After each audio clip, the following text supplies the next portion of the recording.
que j'avais à vous communiquer. Pour ceux qui ne connaissent pas Jean-Jacques, c'est peut-être plus rare. Pour ceux qui ne connaissent pas Mathieu, c'est normal également, parce que jusque-là, il se faisait discret, mais là, il est désormais temps de se mettre dans la lumière, car nous avons littéralement une arme de dissuasion massive de nous censurer, et cette arme s'appelle Crowdbunker. Donc moi, personnellement, j'ai été encore une fois à nous enchaîner à une certaine forme d'asservissement, à un système qui n'a pas vocation à nous libérer, mais bel et bien à nous maintenir prisonniers.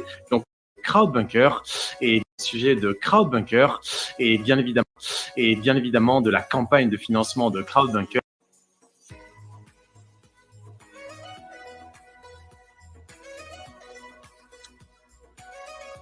Bonsoir à tous et bienvenue à cette émission spéciale que nous avons le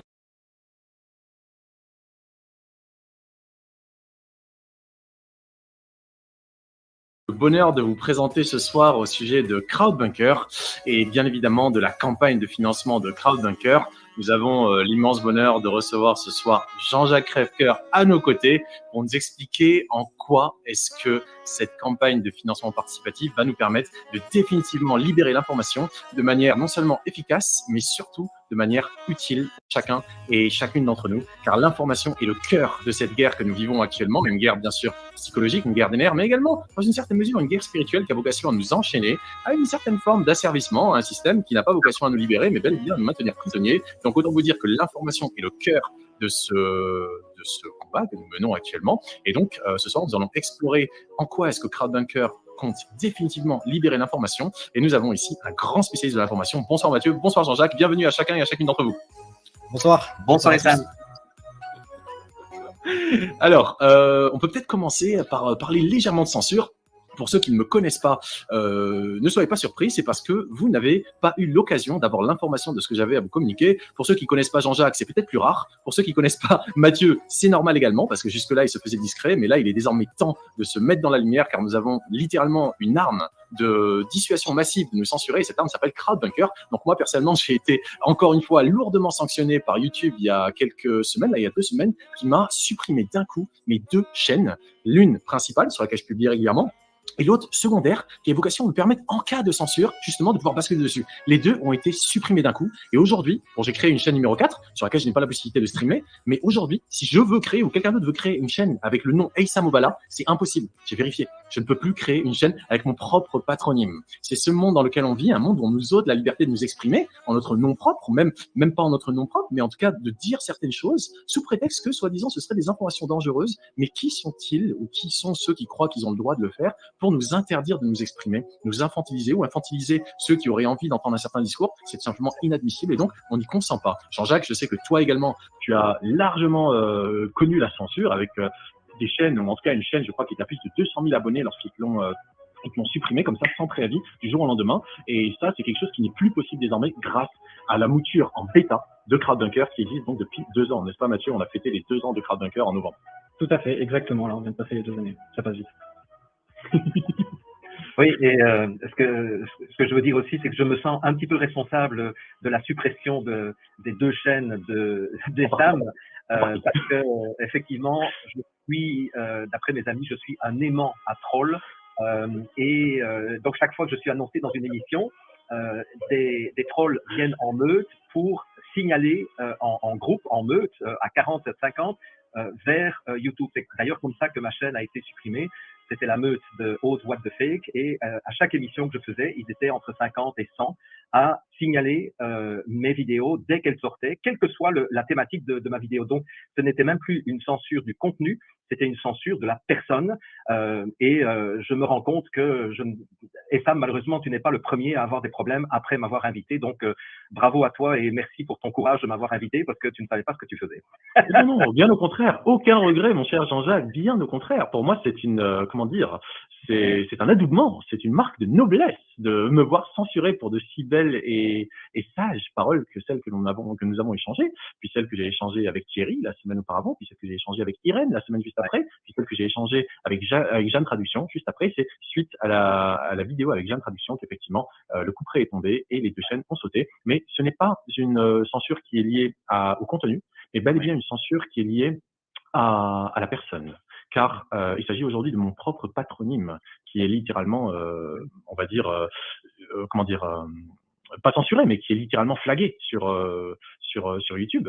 Donc, je dirais que c'est plus une tentative d'assassinat politique, c'est-à-dire qu'il y a une véritable volonté de brider un individu comme toi, comme moi, comme tant d'autres, dans leur liberté de pouvoir diffuser le message qu'ils ont à diffuser. Donc, qu'est-ce qu'on fait? On tue le messager si on n'arrive pas à tuer le message. Ce qu'ils ne réalisent pas, c'est que nous sommes d'une puissance incommensurable. Et pourquoi est-ce que nous avons cette puissance? Parce que nous sommes conscients de qui nous sommes. Et eux se trompent en fait sur les outils, car ils utilisent en fait la violence de leur pouvoir, on va dire, technologique, de leur pouvoir politique, de leur pouvoir médiatique pour confondre, pour créer de la confusion. Or, nous connaissons notre intérêt en commun, et cet intérêt, ça s'appelle la vie. Et donc, chacun d'entre nous, Jean-Jacques, Mathieu, chacun ici présent, fait de son mieux pour servir ce même intérêt que nous avons tous, la vie. Et donc, ils sont incapables de comprendre que c'est l'intelligence du cœur qui nous réunit. Et donc, c'est pour ça que, je ne vais pas dire ils ont perdu, mais ils ne peuvent pas gagner. Et c'est précisément dans Crowdbunker, je dirais que nous avons tant d'espoir à placer, car c'est une guerre de l'information. Et cette information se mène avec des armes. Ils ont des armes. Ça s'appelle les chaînes télé, ça s'appelle les entreprises, les Google, ça s'appelle les gouvernements. Tout ça, ce sont leurs armes. Et nous, qu'est-ce que nous avons? Eh bien, désormais, nous avons Crowdbunker. Donc, Mathieu, peut-être tu pourrais nous expliquer la genèse à nouveau, même si on a déjà fait au moins une émission où tu l'as expliqué, mais que je vous inviterai à re-regarder, que vous trouverez sur la chaîne officielle de Crowdbunker. Peut-être tu pourrais nous raconter la genèse de Crowdbunker et nous dire surtout, commencer à nous dire plutôt vers quoi on se dirige, Mathieu. Oui, bien sûr, bien sûr. Alors, c'est vrai que la dernière fois, je ne l'ai pas fait, donc pour ceux qui ne me connaissent pas, et je pense la plupart des gens, donc je suis Mathieu, le fondateur de la plateforme. Je suis ingénieur informatique et entrepreneur. Et donc, effectivement, en novembre 2020, suite à une accentuation incommensurable de la censure, mois après mois, après la disparition de plein de vidéos, de plein de chaînes, etc., c'était une évidence qu'il fallait faire quelque chose. Donc d'abord, c'est là-dessus que c'est parti. Sur cette problématique-là, il faut absolument protéger les contenus de la censure. Donc, l'une des plateformes sur laquelle elle se caractérisait le plus, on va dire, c'était YouTube. C'est pourquoi, à la base, du coup, l'objectif de Crowdbunker, c'était simplement de permettre à n'importe qui a une chaîne YouTube de pouvoir synchroniser sa chaîne, quel que soit son nombre d'abonnés, quel que soit qui il peut simplement synchroniser sa chaîne gratuitement et protéger toutes ses vidéos. Donc ça, c'était la première chose, ce qui a été fait du coup assez rapidement. Très utile, très utile. Effectivement, depuis, il y a beaucoup de chaînes de vidéos qui ont pu être sécurisées. Et petit à petit, donc, il y a à force que les chaînes se fassent censurer sur YouTube et que du coup, les créateurs de contenu redirigent en disant à leurs auditeurs, si vous voulez revoir cette vidéo, si vous voulez retrouver toutes mes vidéos, allez sur Crowdbunker. Petit à petit, les gens se sont abonnés aux créateurs directement sur Crowdbunker. Ce qui fait que voilà, il y a eu un déplacement pour certains de leur audience. Et après, il a paru logique, du coup, plutôt qu'aller de s'acharner toujours et encore sur ces plateformes-là, même si on peut le faire quand même à côté, mais en tout cas pour que ce soit plus simple aux utilisateurs, qu'à chaque fois, ils n'aient pas à aller rechercher où les vidéos se trouvent, eh bien, ça paraissait logique de permettre de publier directement sur Crowdbunker. Donc, c'est comme ça que ça a évolué petit à petit, ce qui n'était pas prévu à la base. Encore une fois, c'était que de la synchronisation, comme un bunker, justement, dans lequel les vidéos. C'est pour ça que ça s'appelle Crowdbunker, le bunker de la foule. Mais voilà, c'était logique petit à petit, voilà, d'avancer dans cette direction. Et aujourd'hui, alors je redonnerai quelques détails là-dessus sur les chiffres, mais il y a plus de 100 000 vidéos qui ont été soit synchronisées depuis YouTube, soit publiées directement. Donc ça fait pas mal. Je donnerai quelques détails un peu sur ce que ça représente derrière, en coût, tout ça, vous comprendrez. Et du coup, aujourd'hui, le travail n'est pas terminé. Il y a encore beaucoup de choses à faire. Donc déjà, je considère qu'on est toujours dans une version bêta, c'est-à-dire qu'il y a certaines choses, selon moi, qui sont encore essentielles, qu'il faut terminer pour que ce soit vraiment une plateforme, une alternative à part entière, qu'on puisse entièrement se passer, si on le souhaite, en tout cas, d'autres plateformes. Beaucoup de choses que ce soit les utilisateurs ou les créateurs de contenu nous ont monté. Donc ça va être la priorité. Et ensuite, on va aller sur on va dire que l'axe principal pour ces prochains mois, c'est de répondre à une autre problématique. Parce qu'aujourd'hui, donc, on peut dire qu'on a à peu près répondu à la problématique de la censure, dans le sens où, effectivement, sur Crowdbunker, vous ne serez pas censuré. Ça veut pas dire qu'il n'y a pas de modération, bien entendu, c'est important de le préciser. Si vous publiez des contenus qui sont manifestement illégaux, pas besoin, vous les connaissez tous, évidemment, ils seront supprimés. Mais vous ne serez pas censuré pour votre opinion, vous pouvez avoir n'importe quel point de vue sur Crowdbunker, il n'y a aucun problème, évidemment. Donc, on peut dire que cette problématique-là, on y a répondu. Maintenant, il y a encore d'autres problèmes qu'il faut résoudre. À cause de la censure, la plupart du coup, des créateurs de contenu sont effectivement, enfin ceux qui étaient censurés, sont allés sur diverses plateformes. Certains sont allés sur Odyssey, Getter, Rumble, VK, bon, je ne vais pas les citer, il y en a plein. Oui. Mathieu, je t'interromps juste avant que tu passes sur l'information. Juste au sujet de la censure, je voudrais montrer rapidement les CGU, les conditions générales d'utilisation, pour que tout le monde comprenne de quoi il s'agit quand tu dis que ce qui est manifestement illégal. Vous savez, quand vous allez sur YouTube ou sur Facebook ou sur je ne sais quelle plateforme qui a vocation à exploiter vos données, chose qui n'est absolument pas le cas de CrowdBunker, où vos données ne sont vendues ni à des annonceurs, ni exploitées à des fins quelles qu'elles soient. Il n'y a pas d'actionnaire dans CrowdBunker autre que Mathieu. Alors, je vous invite à lire les conditions générales d'utilisation qui disent, bon, je vais vous les lire. En vous inscrivant sur CrowdBunker, vous acceptez notre politique de confidentialité et vous vous engagez à ne pas utiliser notre service pour envoyer du spam ou escroquer les utilisateurs, promouvoir la violence, publier du contenu violent ou insultant, le harcèlement ou la cyberintimidation, publier du contenu pornographique ou avec nudité, publier du contenu en violation de droits d'auteur ou de propriété intellectuelle. Nous nous réservons le droit de mettre à jour ces conditions d'utilisation ultérieurement. Les citoyens des pays de l'Union européenne et du Royaume-Uni doivent être âgés d'au moins 13 ans pour s'inscrire. C'est tout. Il n'y a pas une ligne de plus. Je vous invite à aller en prendre connaissance par vous-même. Deuxième information que je souhaite communiquer avant que tu passes sur l'information, pour le coup, Mathieu, c'est que beaucoup d'utilisateurs et de créateurs de contenu demandent des fonctionnalités. Il y en a une qui est en permanence demandée, et c'est notamment le téléchargement des vidéos. Ce que vous devez savoir, c'est que la raison pour laquelle toutes ces fonctionnalités que vous voulez ne sont pas encore disponibles sur CrowdBunker, ce n'est pas de la mauvaise volonté. C'est que pour l'instant, CrowdBunker repose entièrement sur Mathieu. Il est le seul développeur à pouvoir faire toutes ces fonctionnalités. Et c'est précisément pour ça que nous sommes là, réunis ce soir. C'est pour pouvoir aider Mathieu à développer CrowdBunker. Si aujourd'hui CrowdBunker est ce qu'il est après 2 ans, c'est grâce au travail acharné de ce jeune homme. Et si les fonctionnalités que vous voulez ne sont pas encore présentes, c'est parce que ça manque de moyens. Donc donnons-lui les moyens de pouvoir développer toutes ces fonctionnalités, car tout est possible. C'est littéralement sans limite. La seule limite, ce sont les moyens techniques et financiers que nous avons. Car les moyens humains reposent essentiellement sur la capacité de Mathieu à pouvoir planifier, à pouvoir stratégiser, à pouvoir déléguer, mais pour cela, ça nécessite des fonds. Donc, entre et tout à fait. Et je comprends d'ailleurs qu'il y a beaucoup de personnes qui ne comprennent pas forcément pourquoi est-ce qu'il y a vraiment besoin de fonds, pourquoi est-ce qu'il y a besoin d'autant, qu'est-ce qui coûte vraiment de l'argent. Et c'est normal finalement quand on n'est pas dans le domaine, on se rend pas forcément compte. Et c'est pour ça que dans cette émission, on va vraiment passer un moment à vous expliquer ça. Je pense que c'est très important. Tout à fait. Si je peux aussi faire une petite remarque, parce que c'est vraiment important, c'est que ni Essam ni moi n'avons strictement aucun intérêt financier dans CrowdBunker. Donc, en fait, Essam, toi, c'est depuis pas mal de temps que tu as découvert CrowdBunker et tu t'es proposé bénévolement comme Public Relation. Je dirais que moi, je suis tellement touché aussi par la pertinence de ce projet que je prête une partie de mon temps et de mes conseils à titre tout à fait bénévole, mais je pense que c'est important que vous sachiez que ni Essam ni moi ne sommes actionnaires, ne sommes bénéficiaires d'une quelconque manière de l'argent que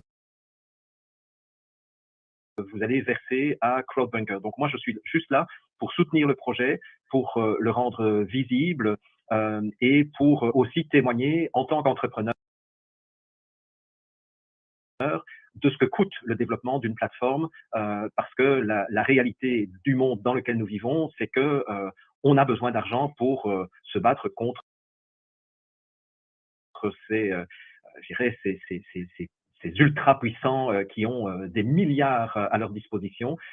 Mais je dirais que nous avons le cœur, comme tu le disais tout à l'heure, et Sam, et donc du coup, on a besoin certainement de 1 million de fois moins de moyens financiers qu'eux. Enfin, 1 million de fois moins, c'est quand même encore de l'argent. Voilà. C'est sûr. Merci d'ailleurs, Jean-Jacques, de nous faire cet honneur. Oui, absolument. Et c'est ça qui est puissant, c'est cette intelligence du cœur que nous mettons tous au service de notre intérêt en commun. Et ça, ils ne peuvent juste pas ni le quantifier ni le comprendre. Et c'est vraiment, je dirais, notre joker. N'est-ce pas, Jean-Jacques? Vous dites joker vers là-bas chez toi? Joker. Yeah. Joker. Joker. Oui, c'est vrai. Alors, je ne sais plus Mathieu. où on en était. Mathieu. Oui, oui. Continue. J'en profite, je mets le lien dans le chat. Quelqu'un demande si on peut faire des dons par carte bancaire sur le site. Oui, tout à fait. Hein. Soit vous descendez même en dessous du chat, vous avez actuellement le compteur de dons en pourcentage et vous avez un bouton faire un don juste en dessous et vous avez divers moyens de paiement, que ce soit par carte bancaire, par PayPal, par virement ou en crypto-monnaie. Et même si vous voulez d'autres moyens de paiement, vous pouvez nous contacter à contact@crudbunker.com et on vous donnera d'autres moyens si vous voulez. Voilà. Et on est à peine à 48,43% de la campagne qui est financée, donc des 300 000 euros de l'objectif 300 000 euros. Ce serait incroyable, mais tout à fait possible avant la fin de l'émission, si chacun partage le lien à sa famille. Je sais qu'on a, Mathieu, j'ai reçu un message aujourd'hui, je peux dire son nom parce que c'est quelqu'un de public et d'adorable. J'ai reçu un message d'Antoine qui me disait, je viens de faire un don de 2 000 euros à Crudbunker. Voilà. Donc, il est tout à fait possible que là, avant la fin de l'émission, je parle d'Antoine Cutita, bien sûr, de l'Alliance Humaine. Il est tout à fait possible que d'ici à la fin de l'émission, on ait atteint les 100%. Tout est possible. Le cœur, en fait, n'a pas de limite. Et quand on aime, on ne compte pas. Donc voilà, c'est notre intérêt à tous qu'on atteigne les 100% et même plus, parce que plus il y aura de moyens, plus il y aura de possibilités. Donc voilà, n'hésitez pas à aller d'ores et déjà durant l'émission faire un don ou partager le lien vers la campagne de financement. Vous avez donc le ticker plutôt qui tourne en bas, crudbunker.com/fund. Voilà, tout à fait. Et donc du coup, oui, par rapport à la direction que va prendre Crudbunker aujourd'hui, donc c'est pour répondre à la problématique de l'information, de l'accès à l'information. Parce qu'aujourd'hui, donc, soit les informations maintenant sont dispersées sur plein de plateformes différentes, normal à cause de la censure, soit chacun va sur son propre site aussi, ou voilà, sur diverses plateformes, dont certaines qui ne sont pas forcément adaptées. Je pense par exemple à Telegram, qui est une messagerie. Voilà, on sait tous, pour ceux qui l'ont utilisé, que c'est vraiment pas pratique d'aller retrouver des informations dedans, dans des canaux. Voilà, c'est fait pour de l'instantanéité, mais pas vraiment pour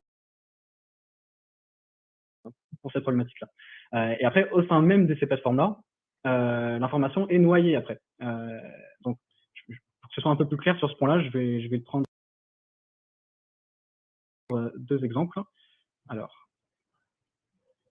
hop, je vais partager mon écran. Voilà, je vais d'abord prendre l'exemple simplement d'Odyssée. Bon, je précise que je n'ai rien contre Odyssée et je suis même tout à fait content qu'il y ait d'autres plateformes alternatives à YouTube qui protègent la liberté d'expression. Mais voilà, si quelqu'un veut simplement s'informer, voilà, si vous allez sur la page d'accueil de Odyssée, vous allez avoir plein de contenus intéressants, voilà, de divertissement, etc. Mais comment vous voulez faire si vous les informer, c'est pas évident. C'est-à-dire que soit vous devez connaître déjà à l'avance toutes les chaînes qui sont susceptibles de vous apporter des informations pertinentes pour vous. Parce qu'en fait, au final, ce que veulent faire les gens aussi, c'est remplacer les médias mainstream aujourd'hui. Parce qu'on sait, voilà, les médias mainstream ont une information qu'on va dire extrêmement contrôlée, pour faire très simple. Pour rester poli. Voilà. Donc aujourd'hui, heureusement, il y a des médias indépendants, mais en 2022, l'information, c'est plus seulement par le biais des médias, c'est aussi des personnes, donc ça peut être des créateurs de contenu en qui on a confiance et qui vont nous partager des informations qui nous intéressent. Ça peut être aussi des personnes lambda, ça peut être des lanceurs d'alerte, ça peut être des monsieur tout le monde qui veut partager son propre témoignage, qui veut partager son expertise sur un domaine dans lequel il est compétent, etc. Donc il faut qu'on puisse accéder à ces informations-là. Donc aujourd'hui, si on veut y accéder facilement, voilà, sur les plateformes qu'on a aujourd'hui, c'est pas évident parce que voilà, il faut soit connaître exactement les mots-clés et espérer que du coup que chaque vidéo ait bien fait ses mots-clés pour répondre exactement à ces problématiques. Enfin bref, c'est pas évident. Et si on prend Crudbunker aussi directement, donc dans l'état dans lequel il est aujourd'hui, donc je rappelle que c'est une direction qu'on peut prendre pour ces prochains mois, donc ce dont je parlais n'a pas encore été intégré actuellement. Donc vous avez en premier lieu les tendances, donc ça montre quelles sont les vidéos qui sont les plus vues en ce moment. Donc ça donne un certain indicateur. Mais ensuite, les vidéos sont triées. En fait, vous avez une grosse liste de vidéos qui est triée tout simplement par ordre chronologique. Et donc vous allez avoir les vidéos les plus récentes en premier. Peu importe derrière si en fait une vidéo un peu plus ancienne, les gens la trouvent beaucoup plus pertinente. Non, elle va forcément descendre au fur et à mesure qu'il y ait des nouvelles vidéos par-dessus. Peu importe. Alors, pour vous donner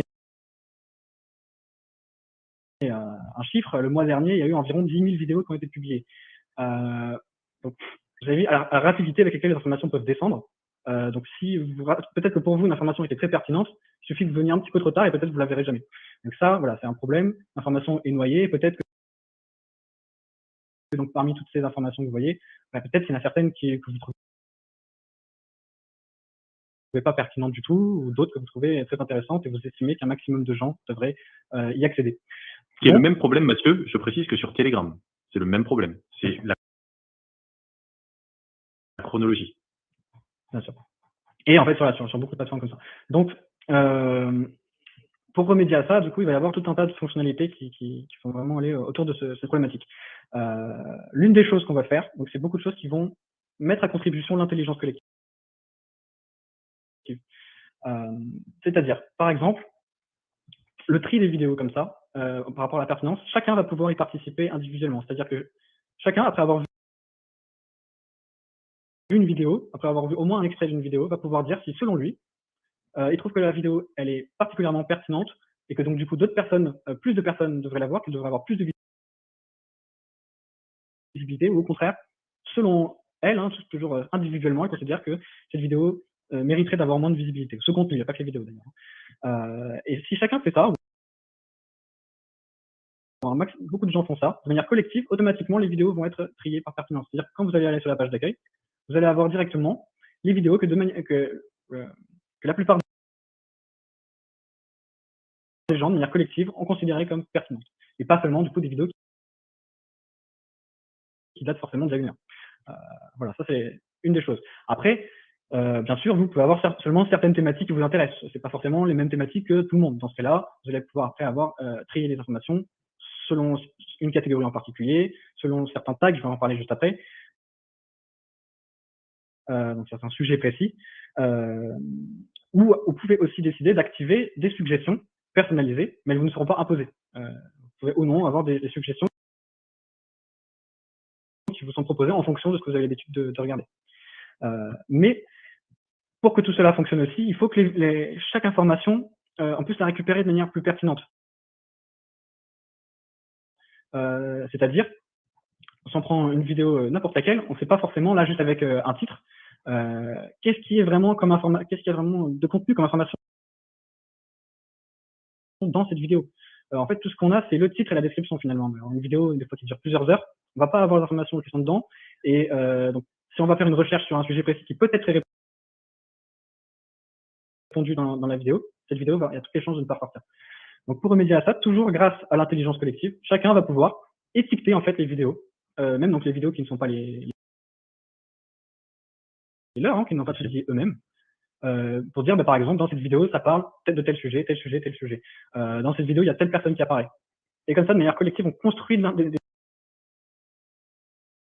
données autour de chaque contenu, qui derrière vont pouvoir être recherchés, donc toujours, que ce soit par rapport au moteur de recherche, par rapport à, on sélectionne un des tags qu'on voit dans une vidéo, on doit avoir d'autres contenus qui sont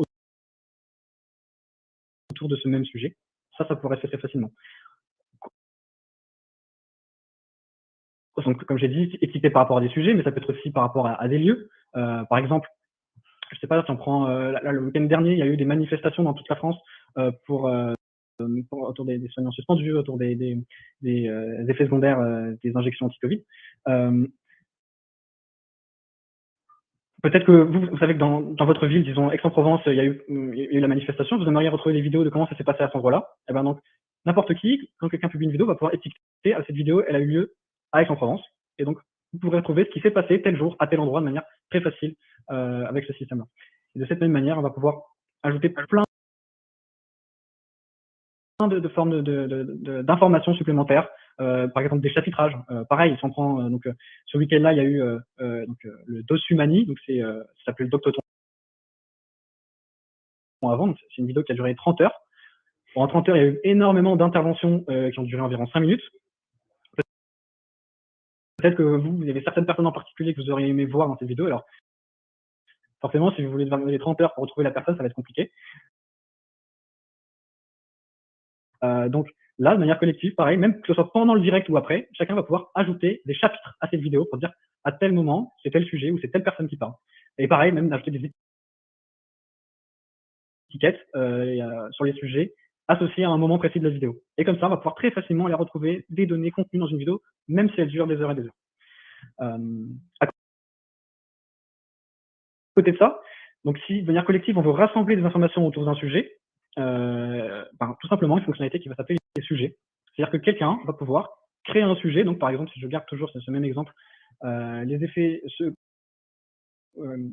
indésirables des injections anti-Covid, et qu'on veut rassembler des témoignages, donc témoignages d'effets secondaires, blablabla.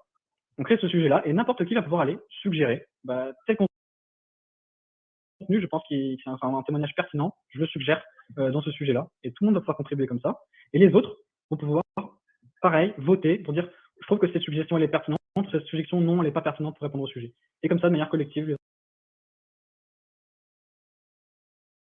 informations sont triées et sont rassemblées autour de différents sujets. Et on va pouvoir imaginer comme ça, vous allez voir des milliers et des milliers de sujets, chacun va pouvoir faire. Donc même lier des sujets entre eux, enfin bref, je ne vais pas rentrer en détail, mais il y a beaucoup de choses qui vont pouvoir être faites autour de ça. Je crois que, et Sam, si tu veux peut-être rebondir là-dessus. En fait, moi, ça me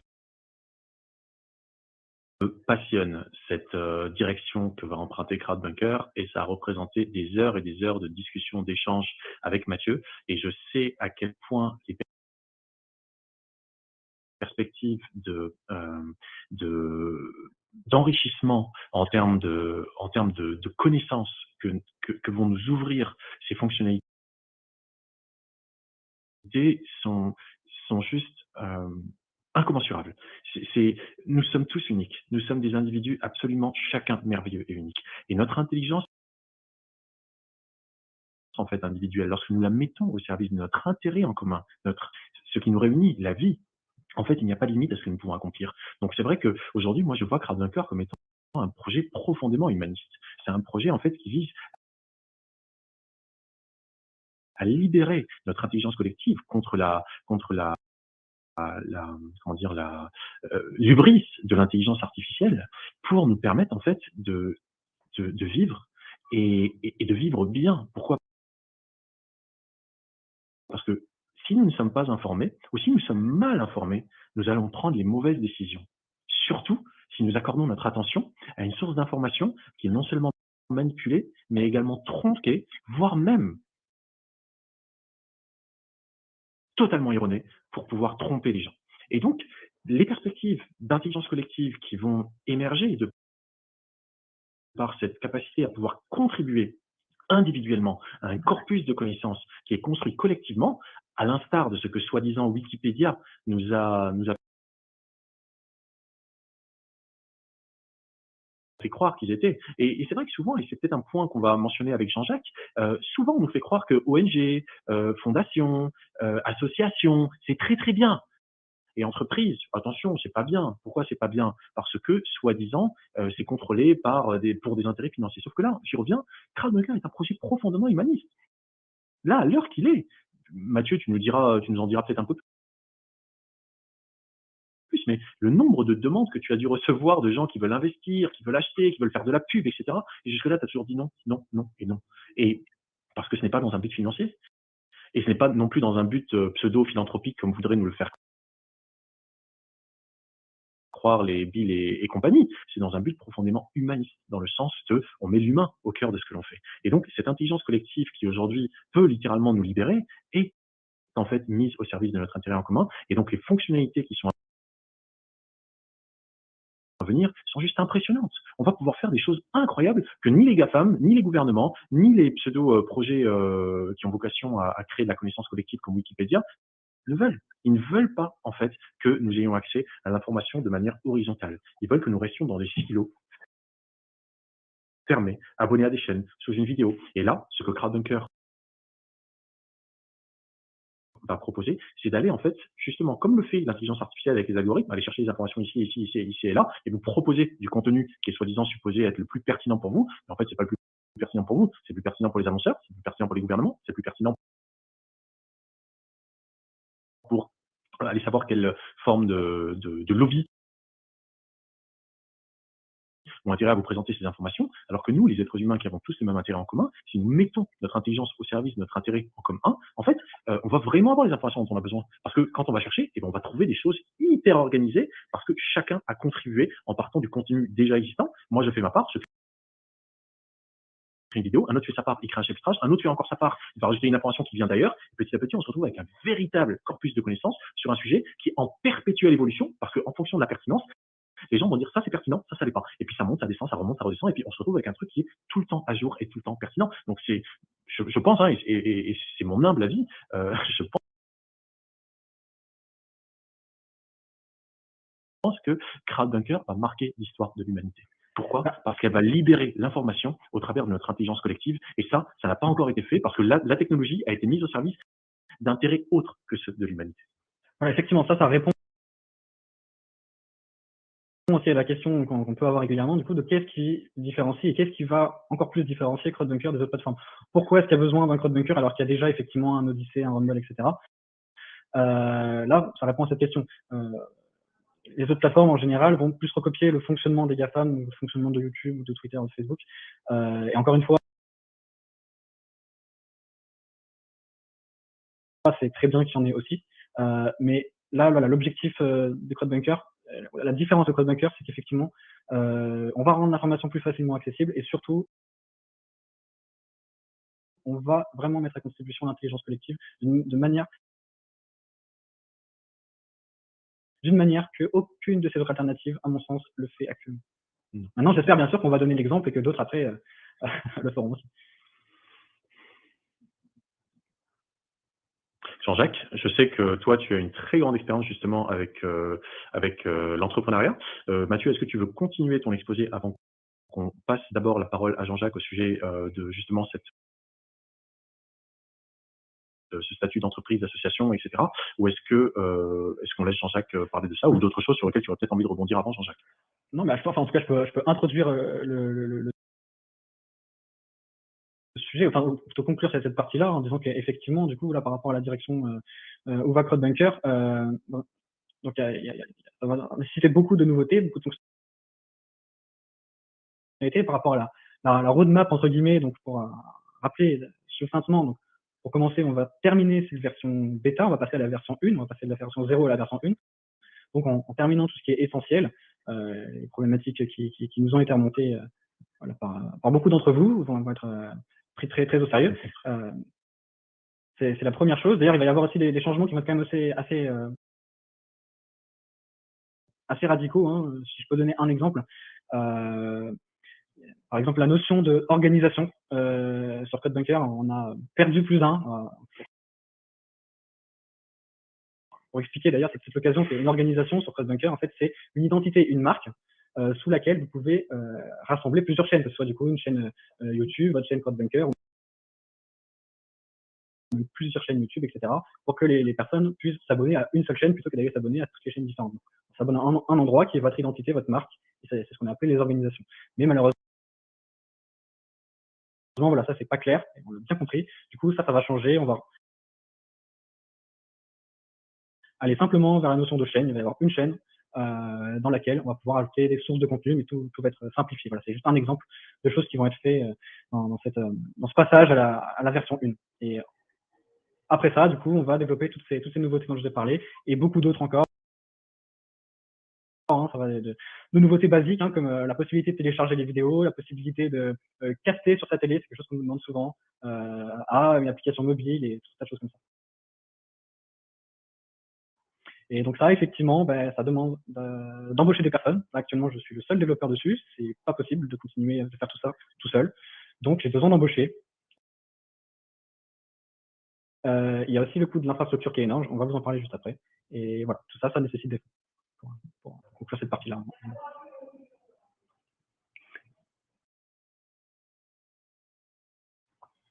Alors, est-ce que je prends la parole maintenant, Essam? Écoute, si tu penses que c'est... Vas-y, je t'en prie, s'il te plaît, Jean-Jacques. Ben, oui, en fait, d'abord, je voudrais appuyer et souligner effectivement 2 ou 3 éléments par rapport à au rapport à l'information, c'est vrai que peu de personnes étaient conscientes du fait que Wikipédia, qui m'apparaissait au départ comme un superbe projet collaboratif, a été pourri jusqu'à la moelle et noyauté par, une fois de plus, les puissants de ce monde qui ont les moyens de cultiver, enfin de créer ce qu'on appelle des fermes à trolls et des soldats numériques, et ça se chiffre par centaines de milliers de personnes. Donc ce ne sont pas quelques personnes qui seraient comme ça réparties dans le monde, c'est des centaines de milliers de personnes qui sont rémunérées par ces gens qui possèdent des finances quasiment illimitées. Je rappelle quand même que derrière tout ce plan de nouvel ordre mondial, de gouvernement mondial, etc., se trouve BlackRock et le groupe Vanguard. Et BlackRock et le groupe Vanguard, ensemble, gèrent 15 000 milliards de dollars dans leur portefeuille. Et 15 000 milliards de dollars, évidemment, c'est totalement inconcevable pour nous, les êtres humains, mais 15 000 milliards de dollars, c'est plus que le budget de la France, et de très loin, de très très loin. C'est en fait plus que le budget de, je pense, toute l'Afrique réunie. Donc, PIB, tu parles. Comment? Tu parles oui, PIB ou le PIB, effectivement. Et donc, quand on se trouve à la tête d'une telle fortune, il n'y a aucune limite pour acheter les médias, pour acheter les revues scientifiques, etc. Et en fait, on se rend compte aujourd'hui que tous les sujets controversés ou quelque peu controversés dans Wikipédia sont totalement noyautés par ces trolls qui sont payés, qui sont rémunérés pour maintenir les mensonges, parce que si la vérité éclatait, les intérêts des multinationales richissimes, milliardaires, eh bien, tomberaient par terre. Donc ça, c'est la première chose. Donc ça veut dire... Preuve. Je t'interromps juste rapidement pour preuve. Regarde ce qu'on trouve à ton sujet, bien sûr, quand on cherche sur CrowdBunker, sur Google ou autre. Le premier résultat, c'est Jean-Jacques Krepker fait partie des gros adeptes des théories du complot. C'est bien la preuve. Cherchez d'ailleurs mon nom également si vous voulez comprendre de quoi il s'agit et vous verrez qu'est-ce qu'il y a comme ineptie à mon sujet. En sachant, et Jean-Jacques pensait quelque chose, vu on va dire ton expérience de formateur et de pas forcément journaliste, mais en tout cas, tu es auteur et tu sais ce que c'est de traiter un sujet. La source la plus proche du sujet qu'on souhaite traiter lorsqu'il s'agit d'un individu, c'est l'individu en lui-même. Et la plupart de ces idiots qui écrivent des idioties utiles à ton sujet, utiles à un système, ne viennent jamais te demander à la source. Ils inventent des choses. C'est ça la différence immense entre journalistes et propagandistes. Et c'est qu'on se retrouve du coup avec des choses qui semblent faire foi. Pourquoi? Parce qu'elles sont écrites sur Wikipédia. Oui, ça, effectivement, c'est un des éléments, mais il y en a beaucoup d'autres, mais on ne va pas s'étendre là-dessus. L'autre chose que je voulais souligner aussi, c'est que, alors j'ai perdu mon fil du coup avec l'intervention. Non, c'est pas grave, ça va me revenir. Oui, ben effectivement, je pense que ce qui a été mis en lumière avec cette crise Covid-19 et puis maintenant cette crise ukrainienne, cette crise de l'énergie, cette crise climatique, etc., qui sont toutes des crises mises en place volontairement par cette minorité qui veut instaurer un État totalitaire mondial. Ce qui a été mis en avant, c'est que, en fait, depuis peut-être 60 ans ou peut-être 200 ans, progressivement, l'objectif était de nous faire perdre notre souveraineté individuelle et la souveraineté des nations également. Et je pense qu'un projet comme CrowdBunker Ouais, désolé, je le prononce à la québécoise. Nous, ici au Québec, tous les mots anglais, on les prononce à l'américaine. Okay. Désolé, et donc j'ai pris l'habitude des Québécois. Mais donc, pour moi, un des enjeux que soulignait Mathieu tout à l'heure, c'est que à partir du moment où il propose un outil où nous allons tous pouvoir, je dirais, évaluer la qualité, la pertinence des contenus qui sont hébergés par CrowdBunker, de pouvoir bénévolement et collectivement apporter des éléments supplémentaires, faire un chapitrage de vidéos, etc. Parce que effectivement, les vidéos de 30 heures, c'est absolument imbuvable. Déjà, une vidéo d'1 heure, c'est absolument imbuvable. Donc, non, mais je le sais parce que toutes mes vidéos font plus d'1 heure et c'est imbuvable pour quelqu'un qui peut aller chercher juste une information de 5 minutes. Donc, pour moi, c'est un des moyens par lesquels nous pouvons retrouver notre souveraineté. C'est de nous mettre à travailler de façon collective à des projets protégés. Troisième chose que je voulais dire, c'est que je vais faire un coming out et un mea culpa, c'est que pendant quelques années, j'ai payé Facebook pour faire connaître les activités commerciales qui étaient les miennes. Et pour ne rien vous cacher, entre 2015 et 2018, j'ai donné à Facebook et à Google 800 000 euros. Donc, j'ai acheté pour 800 000 euros de publicité. Ça veut dire quoi? Bon, j'ai quand même pu faire un chiffre d'affaires qui était supérieur à 800 000 euros, Dieu merci. Enfin, il y a quand même des campagnes où j'avais investi 150 000 euros et j'ai vendu grâce à Facebook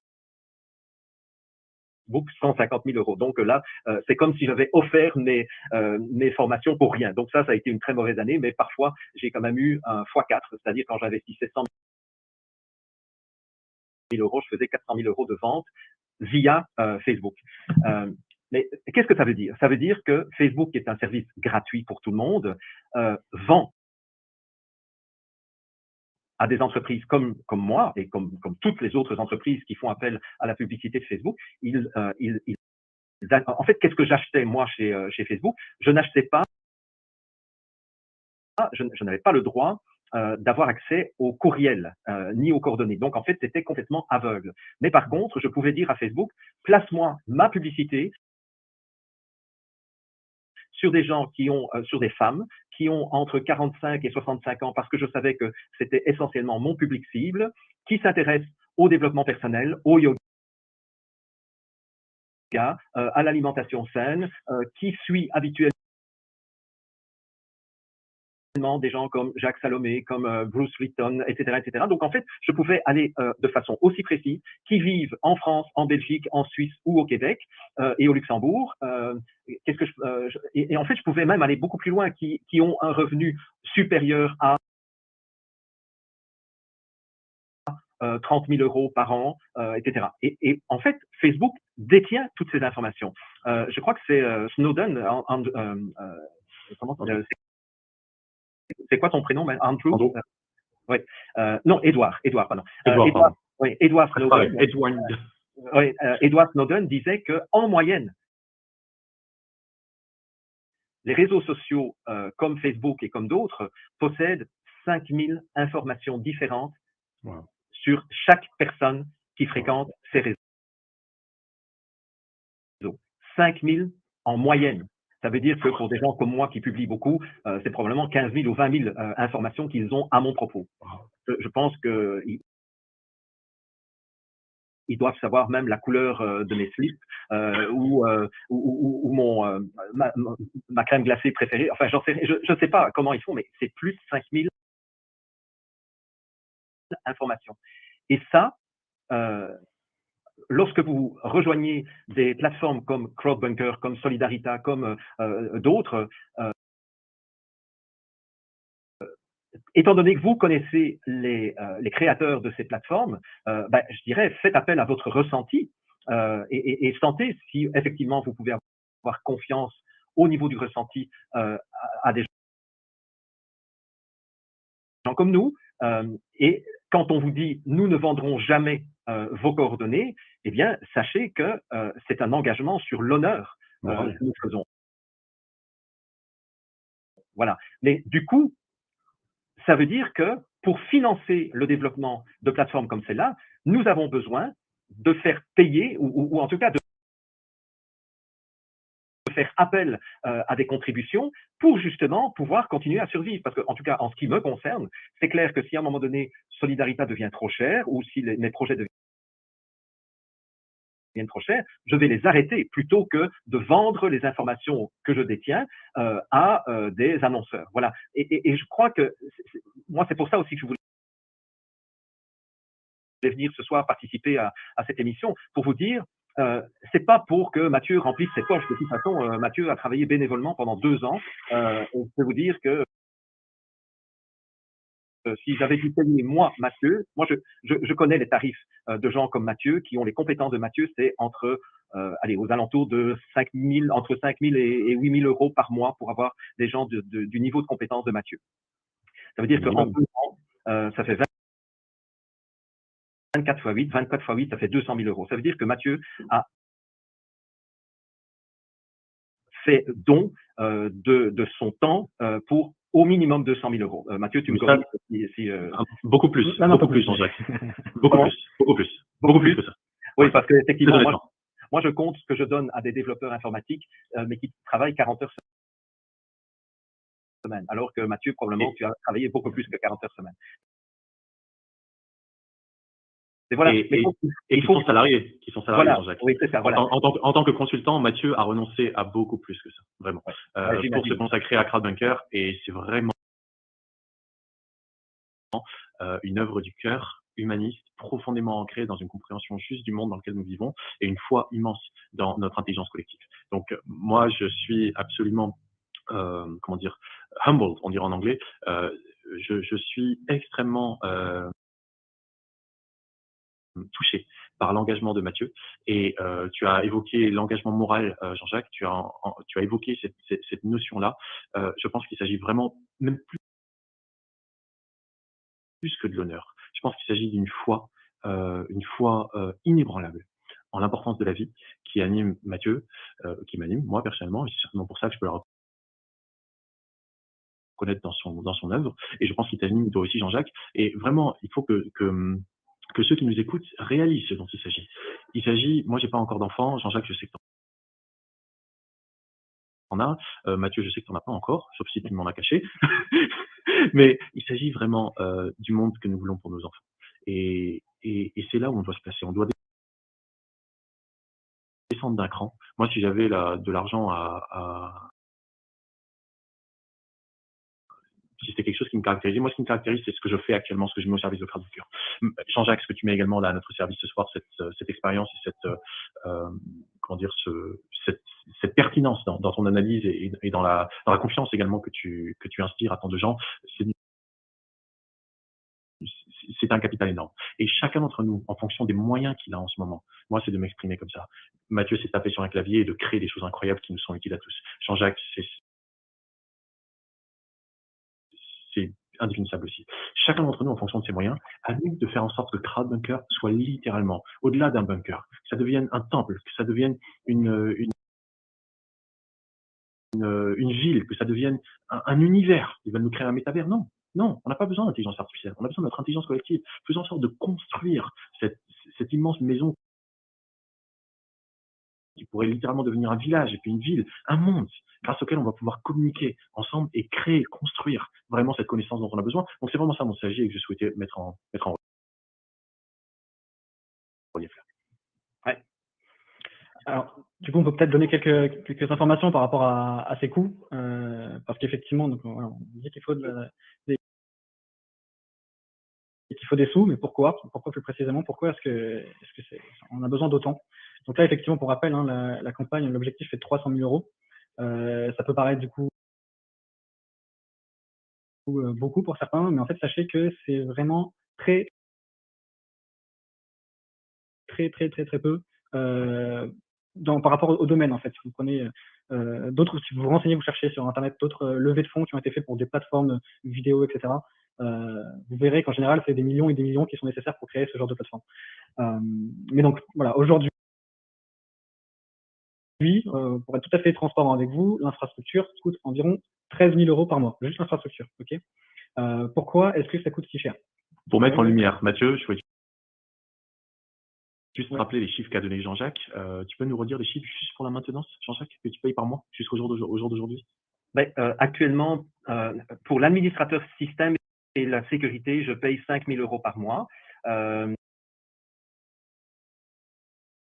La location des serveurs me coûte 2 000 € par mois, mais en fait, moi, j'ai peu de trafic et j'ai pas de vidéo au niveau du trafic.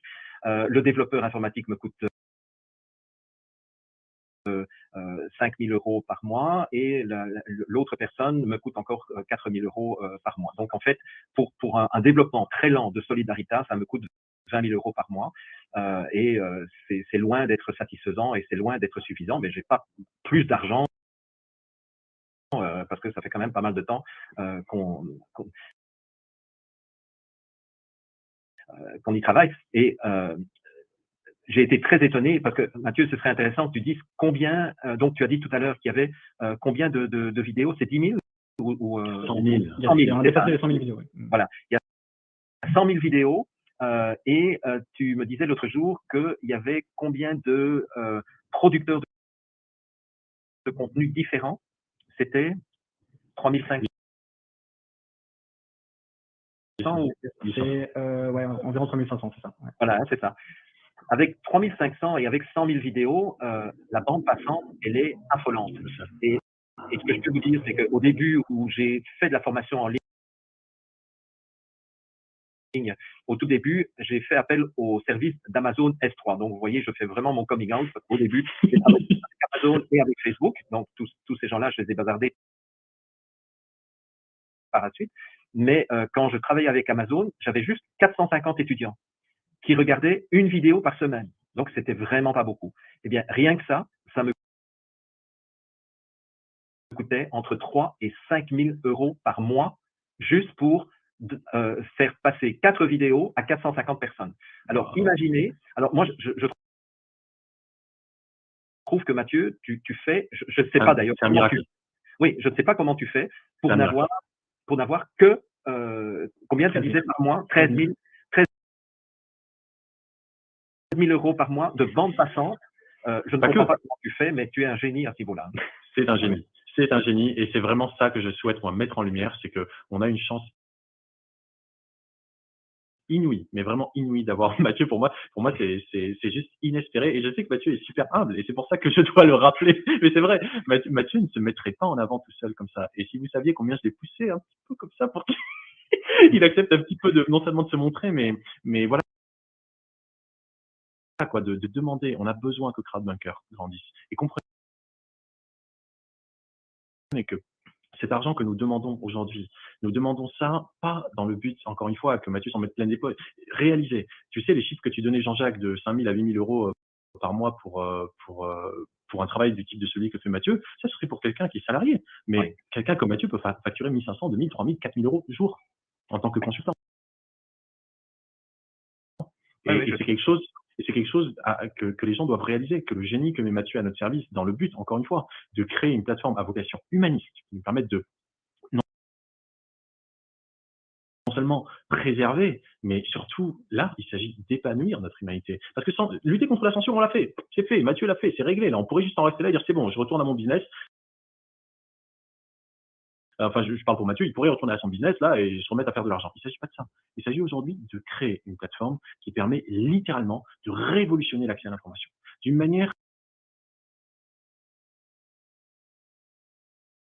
qui n'a jamais été faite jusque-là et qui nous permettent vraiment de développer notre humanité à un niveau qu'on n'a jamais connu jusque-là. Pourquoi? Parce que la technologie a été utilisée contre nous. Et là, grâce au génie de Mathieu, c'est retourner l'arme de l'ennemi, entre guillemets, grâce justement à ce truc miraculeux. Il arrive à faire tourner une plateforme comme Crowdbunker avec 100 000 vidéos dessus, avec des centaines de milliers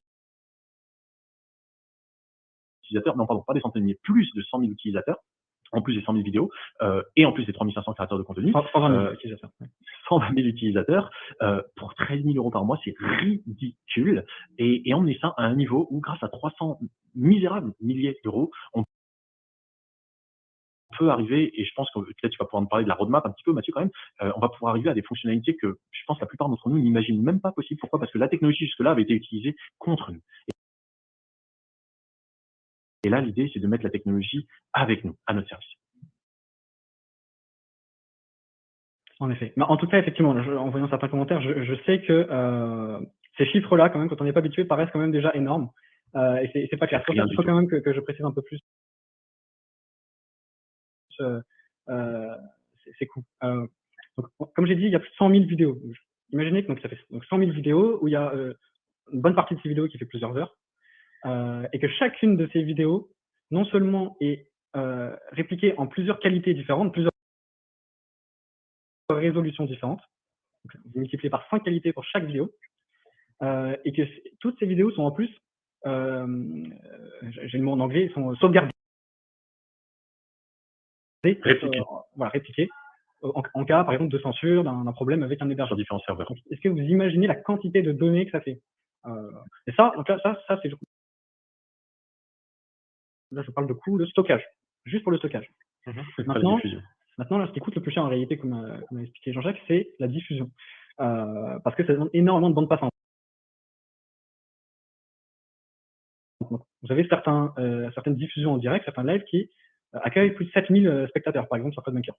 Donc, 7000 spectateurs sur un live, c'est quoi? C'est 7000 personnes qui téléchargent la même vidéo en même temps. Donc, si vous voulez avoir une idée de ce que ça fait, je vous invite à aller sur YouTube, ouvrir une vidéo, puis donc, lancer la vidéo, et vous dupliquez sur 7000 onglets différents de votre ordinateur la même vidéo, et vous les lancez 7000 fois. Vous allez voir si votre ordinateur va survivre. Bien sûr que non. Donc, vous imaginez que donc, non seulement il faut une bande passante pour diffuser à tout le monde ces vidéos, et également une puissance de calcul, parce que malgré tout, ça demande un peu de ressources d'aller répondre à chaque requête. Chaque personne envoie une requête toutes les 2 secondes pour dire je veux telle nouvelle portion de la vidéo, je veux telle nouvelle portion de la vidéo. Ça demande énormément de requêtes par seconde. Et donc pour ça, il faut automatiquement plein de serveurs. Il n'y a pas un serveur qui va supporter tout le monde en même temps. Donc ça demande d'aller louer chez des hébergeurs plein de serveurs différents, des dizaines et des dizaines de serveurs, simplement juste pour que chacun puisse regarder la vidéo en direct. Et en plus, des gens qui regardent des vidéos pas en direct, hein, je parle en direct, c'est un exemple. Donc je ne sais pas si vous arrivez à vous imager un peu le nombre de ce que ça représente. Donc chaque personne qui télécharge la même vidéo 7000 fois en même temps, pour un seul live, hein, pour un seul direct. Donc, vous avez toutes ces personnes en même temps sur CodeMaker qui regardent des vidéos. Mathieu, là, effectivement, je vois ce dont tu veux que je parle, effectivement. Donc, comme on a expliqué, comme expliqué Jean-Jacques, on n'est pas passé, forcément, c'était impossible d'utiliser les systèmes traditionnels pour faire ça. Sinon, j'en avais pour plusieurs centaines de milliers d'euros par mois, juste pour la diffusion. Voilà, c'était absolument impossible. Du coup, il a fallu trouver d'autres moyens. Mais effectivement, si vous voulez vous renseigner, vous regardez, vous faites vos recherches sur les plateformes comme Amazon, Amazon Web Services, que ce soit Cloudflare, Fastly, etc., ou d'autres plateformes spécialisées dans la diffusion de vidéos. Vous regardez combien vous faites des estimations. Souvent, il y a des tarifs qui sont affichés. Vous regardez combien ça coûte pour tant de vidéos, tant de vidéos, tant de vidéos. Et vous allez voir combien est-ce que ça coûterait normalement. Donc, forcément, voilà, il y a dû avoir un gros travail qui a été fait pour essayer de réduire ces coûts, c'est-à-dire ne pas passer du coup par ces systèmes traditionnels, aller louer notre propre serveur et construire notre propre réseau de diffusion, ce qu'on appelle un CDN, un Content Delivery Network, avec mes propres serveurs. Et donc, tout recoder depuis le départ. Voilà. C'est ça qui a permis de réduire les coûts. Mais malgré tout, voilà, on ne peut pas quand même aller en dessous d'une certaine limite. Malgré tout, les serveurs, il faut quand même les louer. Chaque serveur a une certaine capacité en bande passante, en calcul, les disques durs aussi. Il ne faut pas supporter trop de lecture en même temps de chaque fichier qui est répliqué en cache pour chaque vidéo, sur chaque serveur, chaque vidéo qui est regardée, c'est répliqué pour que ça puisse être diffusé ensuite à chacun. Donc ça, c'est ce qui représente les coûts principaux de la plateforme. Mais il n'y a pas que ça. Donc comme je vous l'ai dit, chaque vidéo, elle est convertie en plusieurs qualités. Maintenant, pareil, si vous téléchargez un film sur votre ordinateur et que vous essayez de le convertir dans une autre résolution, vous allez voir, ça prend un certain temps. Ça demande quand même pas mal de calculs de convertir une vidéo dans une autre autre résolution, ce qu'on appelle du transcodage. Donc ça, vous le faites 5 fois pour 5 qualités différentes pour chaque vidéo. Et ça demande aussi pas mal de serveurs pour pouvoir avoir qu'il n'y ait pas trop de temps d'attente entre le moment où la personne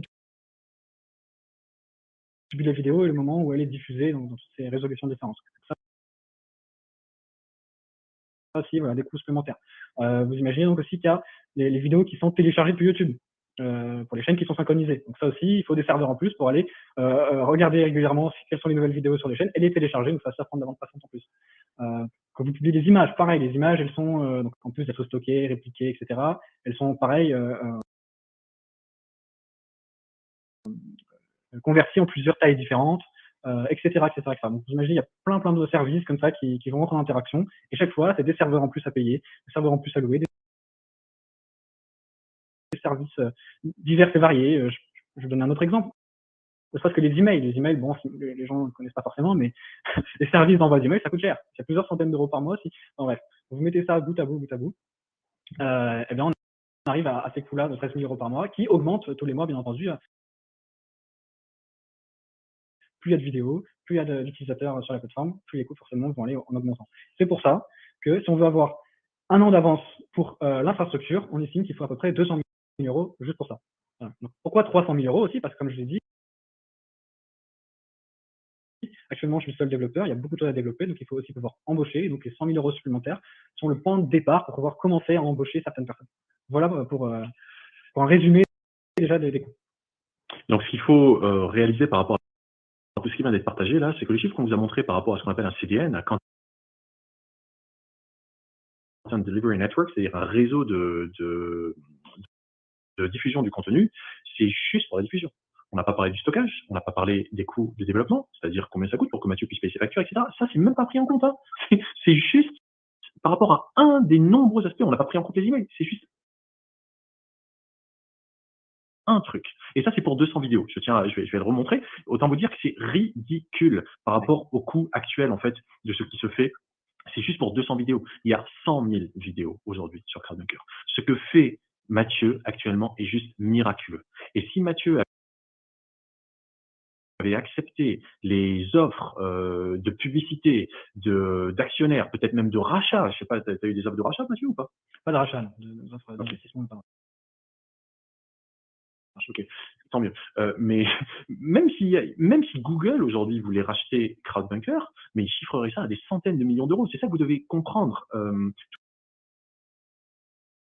tous ceux qui nous écoutaient là actuellement.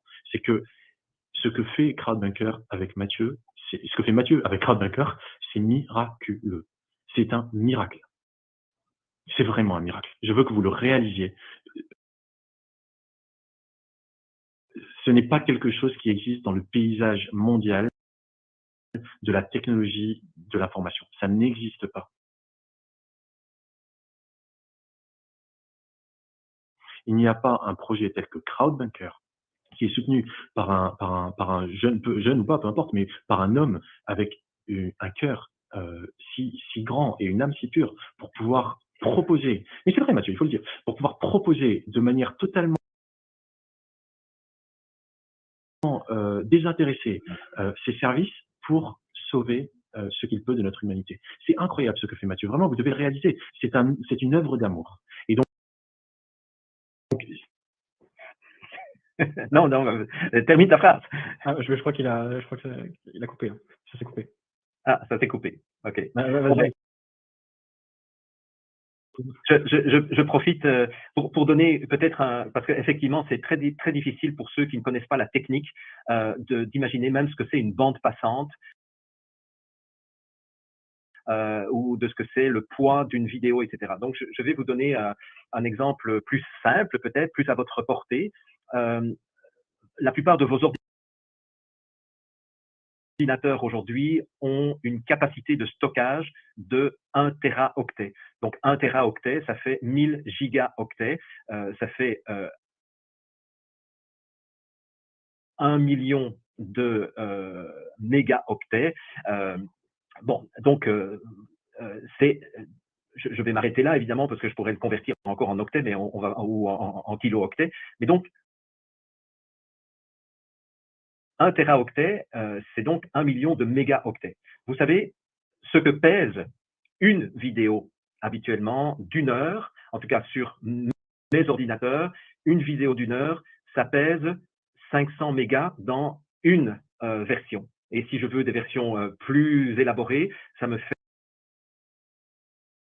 fait 1 gigaoctet.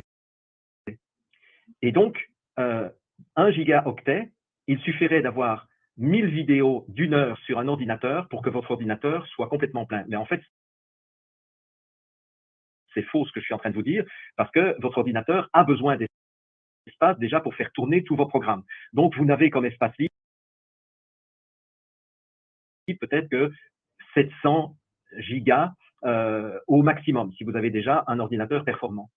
Alors, multipliez maintenant ça par 500 000 fois. Donc, je vais faire un calcul très simple. Si vous pouvez mettre 500 vidéos sur votre ordinateur, eh bien, 500 vidéos, ça voudrait dire que vous auriez besoin de 1000 ordinateurs en termes de capacité de stockage. Oui, ça y est, j'y suis. 1000 ordinateurs de capacité de stockage juste pour stocker les vidéos qui se trouvent actuellement sur CrowdBunker. Et en ce qui me concerne, comme je produis beaucoup de vidéos, je suis obligé de faire appel à ce genre de choses, ce genre de bête. Ça, c'est une bête qui peut accueillir 4 téraoctets, c'est-à-dire qu'il y a la capacité de 4 ordinateurs, sauf qu'ici, il n'y a pas de programme. Donc là, je peux mettre que des vidéos. Savez-vous combien j'ai de ce genre de choses qui coûtent chacun $300 pièce?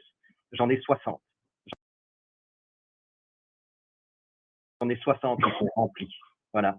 C'est ça la réalité de la vidéo. Et encore, je ne produis pas en 4K, je produis encore en 720 ou en 1080, mais c'est énorme. Donc, il faut que vous vous rendiez compte que ce qui est hébergé sur les serveurs de CrowdBunker actuellement,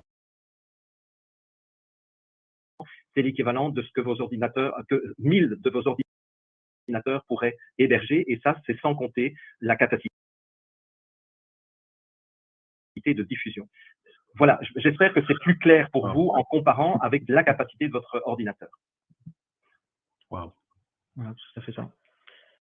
Alors, effectivement, je pense que là, les gens qui nous écoutent là commencent à comprendre un peu plus. Si c'est pas le cas, n'hésitez pas à poser des questions, s'il y a des points précis que vous voulez qu'on aborde.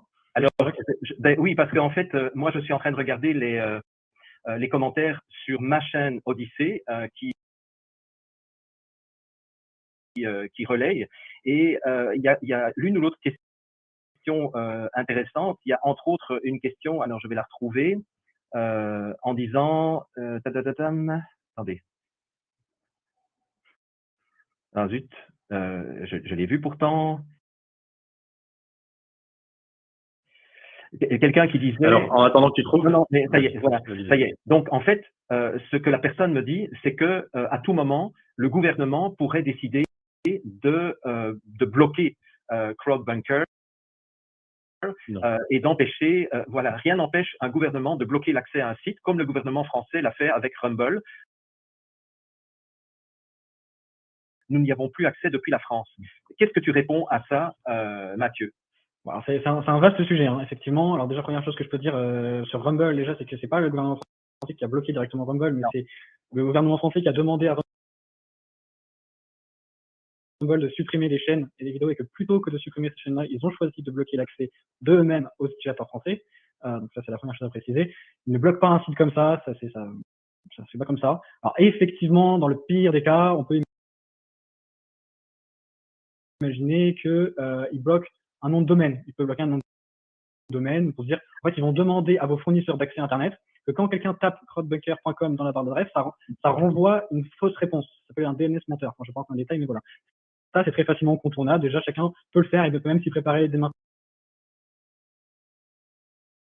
en changeant ses serveurs DNS sur son ordinateur. Encore une fois, je ne vais pas rentrer dans les détails techniques, mais peut-être qu'on fera des explications là-dessus un jour, ça vaut peut-être la peine. Ça, c'est la première chose. La deuxième chose, donc, admettons bien, donc là, il y a ce blocage-là. Ce qui arrive très rarement, pour l'instant, je ne l'ai jamais vu en dehors de plateformes vraiment illégales, c'est-à-dire pour soit des sites de téléchargement illégaux, ou soit des sites pédopornographiques, des choses comme ça. Sinon, je l'ai jamais vu pour l'instant. Mais voilà, admettons même ça arrive. Déjà, on peut changer de nom de domaine. Il y aura toujours des moyens de le faire. Et la deuxième chose, c'est qu'on est en train de développer la décentralisation avec le Web 3.0. C'est-à-dire que de toute façon, là, on va sur quelque chose de complètement décentralisé et que, par définition, il n'y a pas un truc qu'on peut bloquer pour empêcher l'accès à tout le contenu. Là, si je ne vais pas rentrer dans les détails techniques aujourd'hui, mais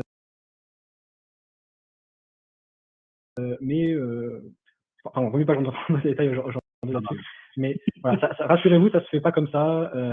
Voilà, demain, comme ça, sera pas bloqué. Et après, pour ce qui est de l'hébergement actuel, donc pour l'instant, on n'est pas vraiment, même s'il y a des premières briques de décentralisation, on n'est pas décentralisé dans le sens où c'est pas les utilisateurs eux-mêmes qui possèdent une partie des vidéos, mais là, c'est décentralisé dans le sens où c'est réparti dans plusieurs pays et chez plusieurs hébergeurs différents, ce qui fait que ça aussi, ce serait extrêmement compliqué pour aller bloquer tous les hébergeurs en même temps. Donc, c'est quasiment impossible en fait que dans tous les pays, ils se coordonnent pour aller, déjà, faut qu'ils connaissent tous les hébergeurs qu'on utilise derrière. Enfin bref. Et donc, s'ils en bloquent un, on a toujours les autres qui fonctionnent. Et on a le temps aussi d'en relancer d'autres, etc. Donc, rassurez-vous, ça fait pas demain la veille que ce sera bloqué. Et puis même, Voilà, pour ceux qui s'inquiètent, on pourra toujours rebondir dans tous les cas, quoi qu'il se passe. On pourra, voilà, on pourra toujours faire ce qu'il faut pour réagir et rendre l'accès aux vidéos, même si c'était bloqué temporairement.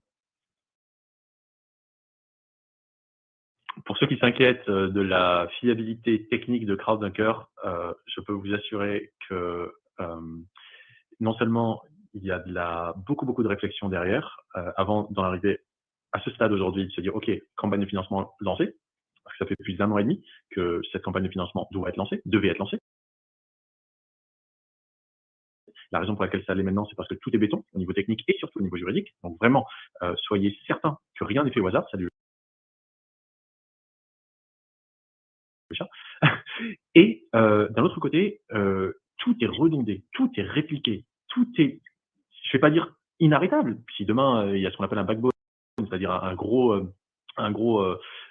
serveur qui distribue l'Internet dans le monde, qui descend, qui tombe, bon, bah, ça va tomber d'un côté, mais il y en a de l'autre côté. Donc, on n'est pas à l'abri de ce grand genre de truc. On n'est pas à l'abri, bien sûr, d'une coupure d'électricité. Tout peut arriver de ces Voilà. Dans ces problèmes techniques, bien sûr. Tout peut arriver. Parfois, il y a des bugs, faut pas oublier. CrowdDunker est encore en bêta, ça peut arriver, ça arrive d'ailleurs. Et c'est normal, ça arrive. C'est pour ça qu'on a besoin d'investir au niveau technique et au niveau humain pour pouvoir continuer à avancer. Mais le point important à réaliser, c'est que tout ça se fait sur la base de la bonne foi. Et donc, cette bonne foi est ce dans quoi on doit investir. Et c'est pour ça que c'est vraiment... Moi, c'est un mot que j'aime beaucoup, le miracle. Pourquoi? Parce que c'est quoi un miracle? C'est quelque chose qu'on ne comprend pas forcément. Et j'ai vu un commentaire qui disait je comprends pas, je comprends pas grand-chose sur tout ça. Je vais essayer de le retrouver. Mais on n'a pas besoin de comprendre. Un miracle, ça veut dire qu'on pose notre regard dessus. On regarde. Et quand on regarde, on se dit waouh, c'est quand même impressionnant. Il y a quelque chose là. Donc c'est pour ça que c'est important d'accorder de la valeur à ce qu'il y en a. Et c'est ça qui est important aujourd'hui, c'est vraiment de se dire que on a affaire à quelque chose de fiable. Une chose à laquelle on peut faire confiance. Et donc ayons foi, confiance, fidélité, foi, ça vient de la même racine latine, fides. Donc faisons confiance les uns les autres, ayons foi en notre capacité à pouvoir avancer dans la même direction. Et pour ce qui est de mettre de la pub, non. C'est justement ça. Si aujourd'hui CrowdDunker faisait de la pub, il n'y aurait pas besoin de faire une campagne de financement participatif. CrowdDunker serait largement rentable. Vraiment, Mathieu avec son génie, là, il pourrait être multimillionnaire. La raison pour laquelle il ne veut pas le faire, c'est parce que justement, il veut rester indépendant et il doit rester indépendant. Il doit être le seul actionnaire de CrowdDunker. Il doit pouvoir, avec son génie qui met au service de notre intérêt en commun, continuer à décider de l'orientation, non seulement stratégique, technique, humaine, de qui il recrute, etc., qui lui permet de garder un parfait contrôle sur ce paquebot qui est CrowdDunker, qui va nous permettre d'arriver à bon port pour peu que nous ayons foi, on y revient, pour peu que nous fassions confiance, pour peu que nous soyons fidèles à la vie en nous, qui est finalement ce qui nous unit tous, et que là, on a besoin. On se rend compte, on a vendu littéralement nos vies à des plateformes qui n'ont aucun respect pour la vie, qui vendent nos données, et CrowdDunker ne le fait pas. Si vous voulez une preuve de la fiabilité de CrowdDunker, c'est bien celle-là. Parce que vraiment, si Mathieu là voulait mettre de la pub, qui a été contacté par un certain nombre de régies, ça je le sais. Ouais. Si Mathieu voulait mettre de la pub, ça fait un bail qu'il l'aurait fait. Et il n'y aurait pas de campagne de financement participatif. Donc, ne serait-ce que sur ce point, je vous invite vraiment à ouvrir les perspectives de ce que représente CrowdBunker et à réaliser le miracle que c'est que nous puissions le faire là maintenant. Donc, on a encore cette fenêtre là devant nous. Il y a encore une dizaine de jours là qui ont été fixés pour clôturer cette campagne de financement participatif de 300 000 €. Faisons notre possible. Donnons ce que nous pouvons et partageons autour de nous, sortons des cercles que nous connaissons, partagez largement autour de vous en essayant d'expliquer un maximum la valeur de ce que représente CrowdBunker. Ne vous préoccupez pas tant ni de la somme, ni des coûts. Tout ça, c'est vraiment pas grand-chose. Parce que, encore une fois, 13 000 € pour faire tourner CrowdBunker, c'est impossible. Vous demandez à n'importe qui, à commencer par Jean-Jacques, ici présent, qui vous parle de son expérience, vous demandez à des grandes entreprises, ils vous diront c'est impossible. C'est pour ça que je pèse mes mots. C'est un miracle. Ce que nous sommes en train d'accomplir avec CrowdBunker, sans publicité, sans investisseurs, grâce à la seule détermination témérité, je ne sais même pas comment on dit, de Mathieu, c'est littéralement impossible selon les standards de l'IT, de la technologie de l'information. C'est impossible. Voilà, 120 000 utilisateurs, plus de 100, c'est impossible. C'est donc un miracle. Et vu que c'est miraculeux, à nous de faire notre part, de poser notre regard sur ce que nous pouvons. Il faut de l'argent aujourd'hui.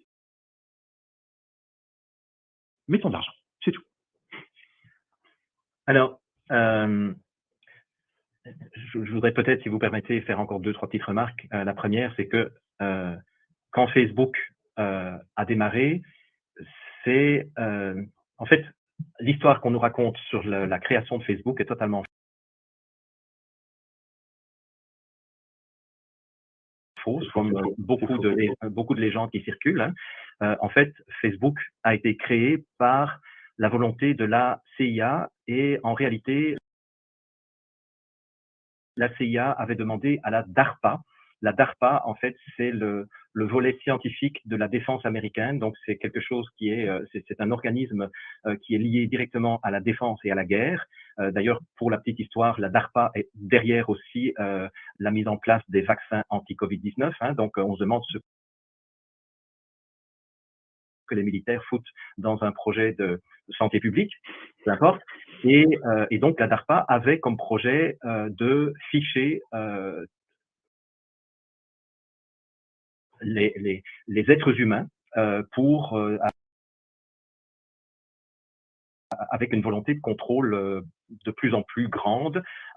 Et en fait, c'est un projet dont ils se rendaient compte que ce serait très très mal reçu par les citoyens parce que il y aurait trop explicitement la volonté de ficher les individus et de retirer des informations les concernant.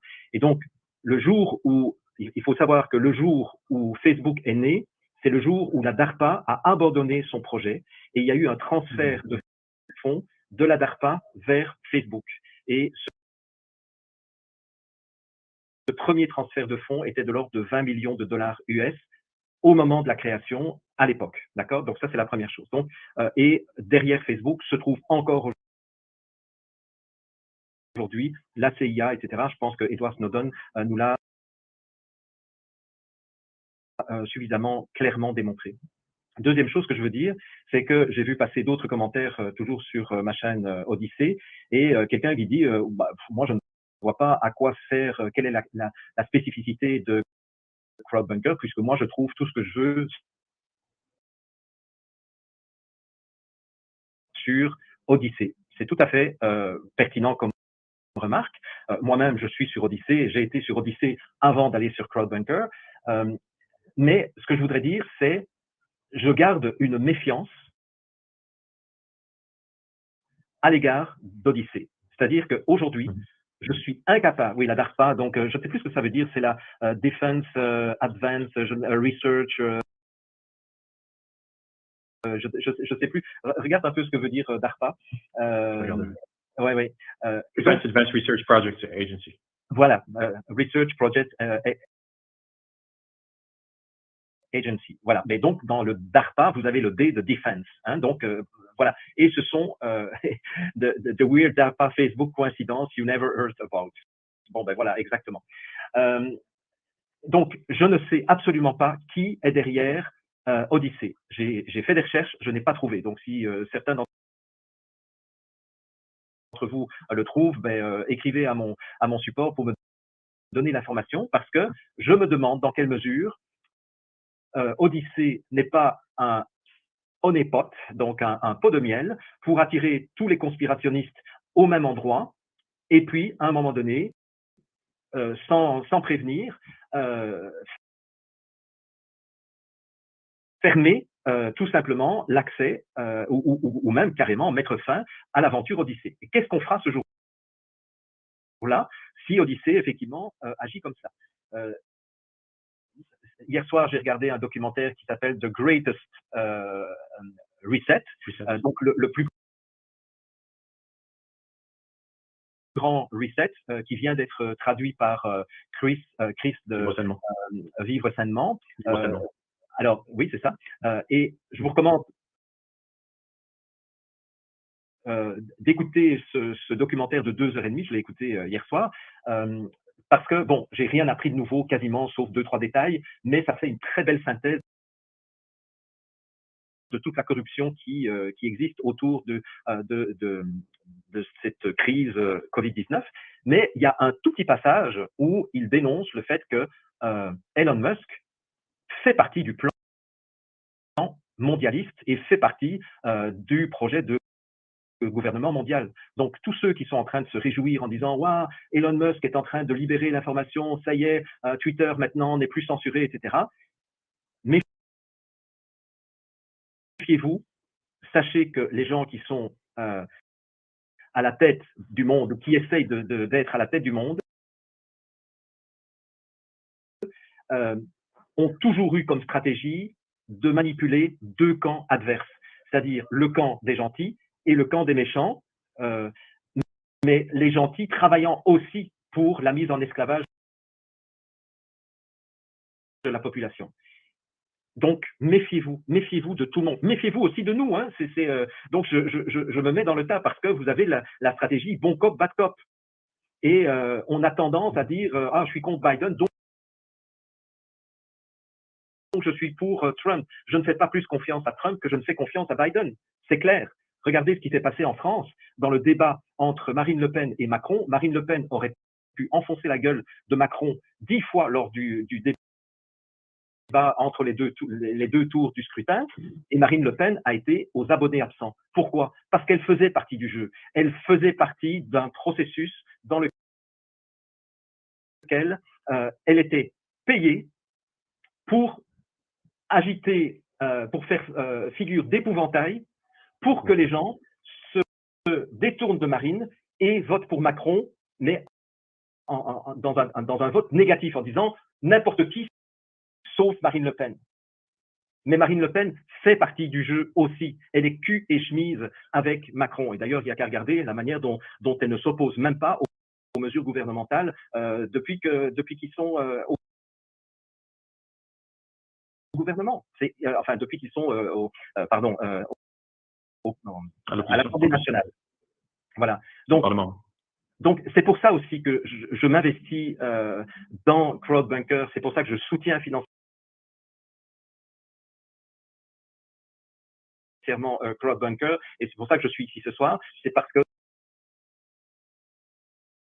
je ne fais pas confiance même à Odyssée, même à Twitter et à d'autres. Parce que peut-être un jour, ces gens-là vont se retourner contre nous au moment où on s'y attendra le moins. Et ça, pour moi, c'est un argument en béton que j'ai envie de vous donner. Donc, continuez à aller sur Odyssée et sur d'autres, mais gardez en tête que peut-être qu'un jour, ces gens-là vont vous trahir ou vous piéger. Merci Jean-Jacques, c'est exactement ce dont il s'agit, c'est de ne pas mettre tous nos œufs dans le même panier, vraiment. Ouais. Parce que autant Twitter, soi-disant racheté par Musk, il va tout révolutionner, autant Odyssée, ok, mais ça c'est du big money. Qui c'est qu'il y a derrière big money? Tu les as cités tout à l'heure, c'est les gros hedge funds, enfin même pas c'est même pas des hedge funds d'ailleurs, c'est ces énormes trucs, on peut même pas les qualifier d'hedge funds, c'est estate trust, c'est c'est Vanguard, c'est ces énormes trucs à qui appartiennent toutes les grandes entreprises du monde. Vous verrez, elles appartiennent dans l'ensemble à ces trucs-là qui s'appartiennent entre eux également. Et qui c'est qu'il y a derrière, c'est opaque. Donc le fait de ne pas savoir à qui appartient Odyssée, par exemple, ils sont là, ils sont utiles, on va pas leur casser le chiffre dessus, mais il s'agit encore une fois, tu as dit le mot, Jean-Jacques, c'est la confiance. Confiance, c'est dans la même racine latine, encore une fois, que foi et que fidélité. À quoi est-ce que vous prêtez allégeance? À quoi est-ce que vous êtes fidèle? À qui vous faites confiance? Où placez-vous votre foi? Telles sont les questions que l'on doit se poser. Et moi, je sais que CrowdBunker, Mathieu, il est à un message de distance. Odyssée, si je veux savoir le lead développeur de chez Odyssée ou le PDG, que ce soit Rumble ou Getter ou Twitter ou Facebook, n'en parlons pas, Google, YouTube, n'en parlons même pas. Tout ça, c'est opaque. C'est opaque. Comment est-ce que je peux faire confiance à quelque chose que non seulement je ne comprends pas, cette technologie, d'une part, mais d'autre part, je ne sais pas qui est derrière. Pourquoi je leur ferai confiance alors que ma vie est en danger? Non seulement ma vie, mais celle de mes enfants. C'est ça dont il s'agit. C'est pour ça que aujourd'hui, il ne s'agit plus de dire ouais, c'est beaucoup 300 000, ouais, 2 euros, 5 euros, 10 euros. Non, non. C'est ce que je peux dans le but de préserver ce qui reste à préserver et de construire ce nouveau monde que nous devons construire. Si chacun fait ce qu'il peut. Donc, l'argent est un moyen. Et peu importe les chiffres, on vous a parlé on vous a pas même parlé de chiffres, vous savez quand même, Jean-Jacques, il sait un petit peu de quoi il parle, Mathieu, qui vous donne des chiffres, hein, il pourrait vous dire, ouais, non, ça coûte 100 000 euros. Mais non, ça coûte pas 100 000 euros par mois, ça coûte 13 000 euros. Mais ça pourrait coûter 100 000, ça pourrait coûter 200, ça pourrait coûter 300 000. Ça pourrait coûter, s'il n'y avait pas l'intelligence du cœur derrière, au niveau matériel, ce serait considérable comme coût. Mais comme il y a cette intelligence du cœur derrière, en fait, c'est rien du tout, 13 000 euros. Et si Mathieu voulait faire de la pub, mais il les ferait rentrer de manière, vraiment, ce serait à un niveau. J'espère que j'aurais pas besoin de le faire. Mais non, j'espère que j'aurais pas besoin de le faire parce qu'effectivement, c'est pas une priorité, ça c'est clair. Je préfère pouvoir m'en passer. Alors, non seulement effectivement avec CrowdBunker, vous connaissez les personnes qui sont derrière, il n'y a pas de partie obscure donc derrière cette gestion. C'est une plateforme française, du coup, en qui, alors après, ça vaut ce que ça vaut que ce soit moi qui le dise, mais en qui vous pouvez avoir confiance. Mais après, on n'a pas forcément aussi les mêmes objectifs à côté de ça, entre les différentes plateformes. Encore une fois, voilà, il y a des axes différents. Odyssée, ils veulent faire une alternative pure et simple à YouTube. Et tant mieux qu'il y en ait qui veulent faire ça. Maintenant, voilà, sur CrowdBunker, on va aller un petit peu. Enfin, ça n'empêche pas que chacun puisse publier tout ce qu'il a envie sur CrowdBunker, bien entendu. Il n'y a pas de sujet qui est interdit ou de type de vidéo interdit dans tout ce qui est légal, encore une fois, bien entendu. Mais voilà, on veut en tout cas avoir des briques en plus, que ce soit donc là la mise en contribution d'intelligence collective, c'est pas du tout ce que veut faire, à ma connaissance en tout cas, Odyssée actuellement. On veut faciliter vraiment l'accès à l'information, que ce soit simple, il n'y a pas besoin d'aller fouiller parce que c'est vraiment vital. On en a parlé un peu tout à l'heure, mais l'accès à l'information, c'est quelque chose de vital aujourd'hui. Chacun d'entre nous base la plupart de ses opinions sur les informations qu'il a, forcément. Donc, si on peut pas accéder à des informations, ou si l'information à laquelle on accède est biaisée, elle est contrôlée par un pouvoir derrière, bah forcément, c'est nos opinions derrière aussi qui sont contrôlées, qui sont manipulées. Donc, c'est absolument vital qu'on puisse développer ces points-là. Après, ça me fait penser, j'ai vu une question tout à l'heure que tu as mis en avant, quelqu'un qui disait, je comprends pas, il y a 2200 abonnés. Non, là, ça, c'est le nombre d'abonnés à la chaîne CrowdBunker, donc c'est la chaîne officielle de CrowdBunker sur CrowdBunker.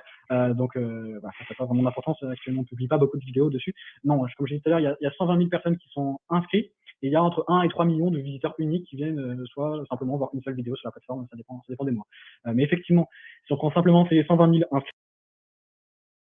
inscrits, effectivement, si chacun avait un don mensuel ne serait-ce que de 2 euros, effectivement, l'objectif serait atteint en moins de 2 mois, même si on partait de zéro. Donc, tout est possible, effectivement. Il s'agit je pense, de sensibiliser chacun à l'importance de ce projet, l'importance pour chacun d'entre nous. Effectivement, je le répète, mais je pense personnellement que c'est vraiment vital qu'on ait ce projet en qui on peut avoir confiance. Non seulement qu'on peut avoir confiance en tant que créateur de contenu pour savoir qu'on va pouvoir diffuser ce qu'on veut librement, qu'on a la liberté d'expression, mais également tout simplement en tant que, j'allais dire monsieur tout le monde, qui a envie de s'informer aussi librement, la liberté d'information. Voilà, c'est quelque chose en tout cas que protège et que va continuer à protéger plus que jamais Crowdbunker demain.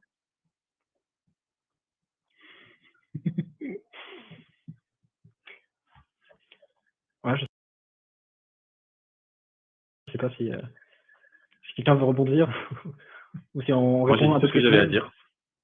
S'il y a des questions. Il y a une remarque qui a été faite à plusieurs reprises, c'est le nom Crowdbunker. Et d'ailleurs, je vois dans les commentaires, les personnes qui nous écoutent ce soir, il y en a qui l'écrivent n'importe comment. Et je me demande dans quelle mesure ce n'est pas un obstacle. Parce que Crowdbunker, franchement, vous avez été chercher ce nom-là. Je comprends le concept de bunker du peuple ou bunker populaire, mais ceux qui ne parlent pas l'anglais, ce qui est quand même une bonne partie du public francophone, ou en tout cas pas couramment, est-ce que vous avez l'intention de changer le nom? Alors, c'est effectivement, Jean-Jacques, un sujet qui revient à chaque fois depuis le lancement de cette plateforme. Et à chaque fois que moi je l'aborde publiquement, en tout cas depuis la campagne, à chaque fois ça fait débat. Je regarde après coup dans les commentaires, il y en a qui disent ah oui, il faut le changer, d'autres qui disent non, le changer surtout pas. Ça fait un débat. Donc je pense que parce que voilà, ça fait du coup un moment que de mon côté, je me dis oui, il faut effectivement changer de nom parce que je vois effectivement l'obstacle que ça représente pour certaines personnes. Bien que voilà, moi mon intention c'est que ce soit une plateforme qui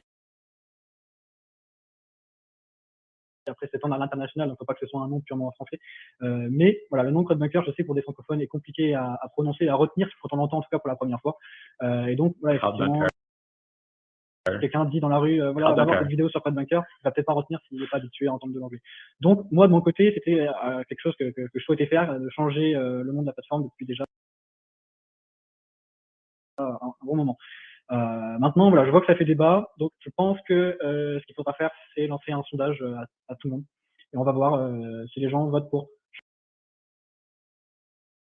changer de nom ou pas changer de nom. Pas forcément qu'on fera voter pour le nom exact, on verra, mais au moins pour cette décision, si on change ou pas le nom. Voilà. Mais effectivement, c'est un sujet qui revient très très souvent. Ouais. L'origine de ce nom, Mathieu, c'est toi qui t'es dit bon, oui, il va falloir non, sauver toute cette foule là. Par rapport, non, mais c'est ça, par rapport à la genèse de Crowdbunker, comme on le disait au départ, hein, simplement protéger les contenus. Voilà, cette idée de bunker, c'est ce bunker du peuple, de la foule. Voilà, enfin, vous avez bien compris le concept. C'est ça. Mais voilà, je suis d'accord que pour beaucoup d'entre nous, il peut être difficile comme nom et il y a peut-être moyen de trouver mieux. Maintenant, voilà, sachez que c'est pas facile de trouver un nom qui. Déjà, il n'y a aucun nom qui plaira à tout le monde. Il y a un nom, il faut trouver un nom qui soit disponible aussi aujourd'hui. C'est pas si évident, c'est pas si évident qu'on le pense. Mais bon, en tout cas, ce que je peux garantir, c'est de prendre du sujet au sérieux et d'avancer là-dessus très, très rapidement. Ouais. Donc pourquoi pas faire voter les abonnés? Voilà, c'est ce que propose Mathieu. L'idée en fait, c'est d'avancer collectivement à travers notre intelligence et donc vraiment d'être le plus participatif possible. C'est ça dont il s'agit, c'est ça que nous sommes en train de construire. Pour le lien, pour faire un don, vous l'avez dans la description de la vidéo, c'est crowdbunker.com/fund. Vous l'avez à droite de chaque vidéo sur le site, vous l'avez en dessous de chaque vidéo sur la version mobile et n'hésitez pas à le repartager autour de vous, c'est crowdbunker.com/fund.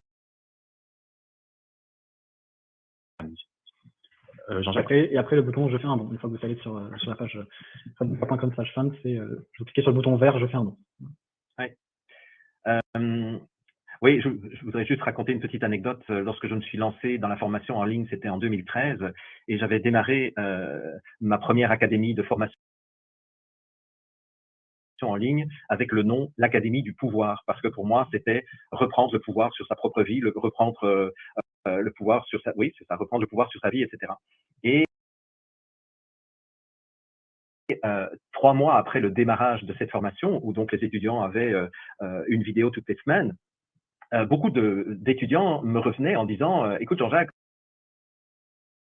ta formation, elle est géniale, on adore, mais on n'ose pas en parler autour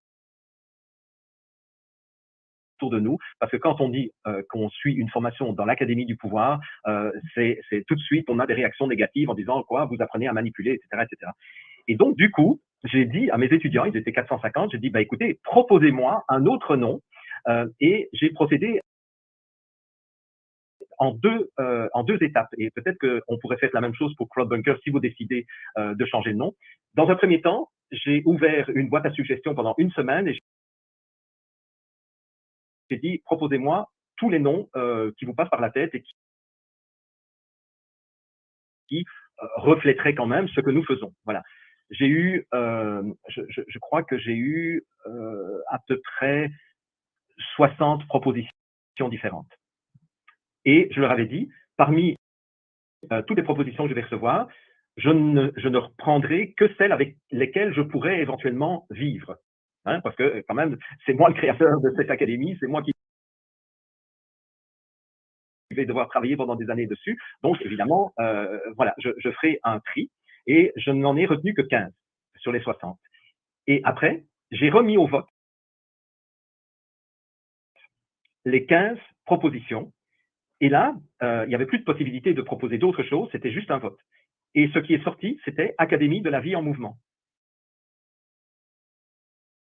Et je m'étais engagé, et donc j'ai publié même le résultat du vote, je m'étais engagé à prendre le nom qui sortirait majoritaire. Et je vous avoue que je suis ravi avec ce terme Académie de la vie en mouvement. Mais alors, ce qui est le plus drôle, c'est que quelqu'un m'avait proposé aussi l'Académie de la vie consciente. Et ça, c'était la troisième proposition qui était sortie dans le vote final. Eh bien, figurez-vous que la troisième académie que j'ai créée, c'est l'Académie de la vie consciente. Et la deuxième académie qui m'avait, le deuxième nom qui m'avait été proposé, c'était l'Académie des relations authentiques. Et c'est ce que j'ai pris aussi. Donc, non seulement ça m'a permis de changer Académie du pouvoir en Académie de la vie en mouvement, mais les deux académies suivantes que j'ai fondées m'ont été données par les étudiants qui travaillaient avec moi la première année. Et je pense que ça aussi, c'est encore un exemple de ce que tu soulignais tout à l'heure, Essam, un exemple d'intelligence collective, à condition que l'initiateur d'un projet soit ouvert à remettre en question certains choix qui ont été faits, qui ne sont pas nécessairement les plus pertinents. Mais je pense qu'en travaillant comme ça, il y aurait peut-être moyen de trouver des choses, et on peut très bien trouver un mot qui ne veut rien dire, mais qui a une belle consonance. Regardez, Ikea, c'est international. Vous avez Ikea en Espagne, vous avez Ikea aux États-Unis, vous avez Ikea au Canada, vous avez Ikea dans plein de pays, et tout le monde va chez Ikea. On ne s'est pas demandé, mais qu'est-ce que ça veut dire Ikea, quoi. Donc, on n'a pas nécessairement besoin que ça veuille dire quelque chose. Et je suis d'accord avec Mathieu pour dire qu'il faut que ce soit un nom qui soit orthographiable et qui soit mémorisable par des gens dans n'importe quelle langue, des Espagnols, des Portugais, des Américains, des francophones, des Allemands, etc. Donc, moi, j'irais dans ce sens-là pour CrowdBunker, si vraiment on veut faire quelque chose d'international. Oui, bunker. Non, c'est ça, clairement, voilà. Je pense que c'est ce qui va être fait, hein, de toute façon, de faire appel de sonder les utilisateurs complémentaires. J'ai vu quelqu'un qui disait les abonnés, en tout cas les abonnés, c'est tous les utilisateurs de CrowdBunker, bien sûr, sur un sondage, on ne va pas le restreindre. Voilà, tous les utilisateurs pourront y participer, bien entendu. Ouais. Bunker. Bunker.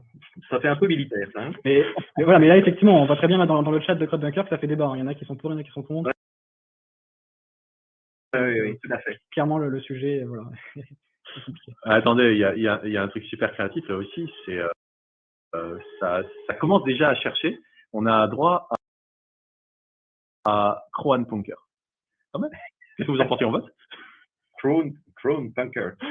CrowdBunker.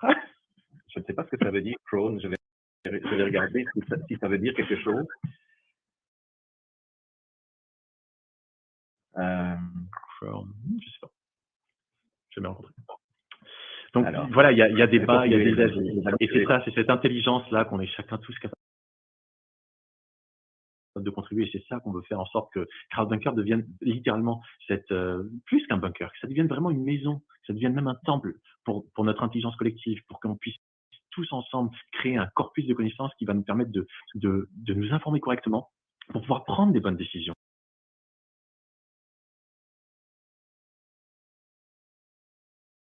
Pour pouvoir agir en intelligence les uns avec les autres, dans un monde qui devient de plus en plus complexe, où l'information est de plus en plus déformée. On est passé du journalisme à la publicité, à la propagande.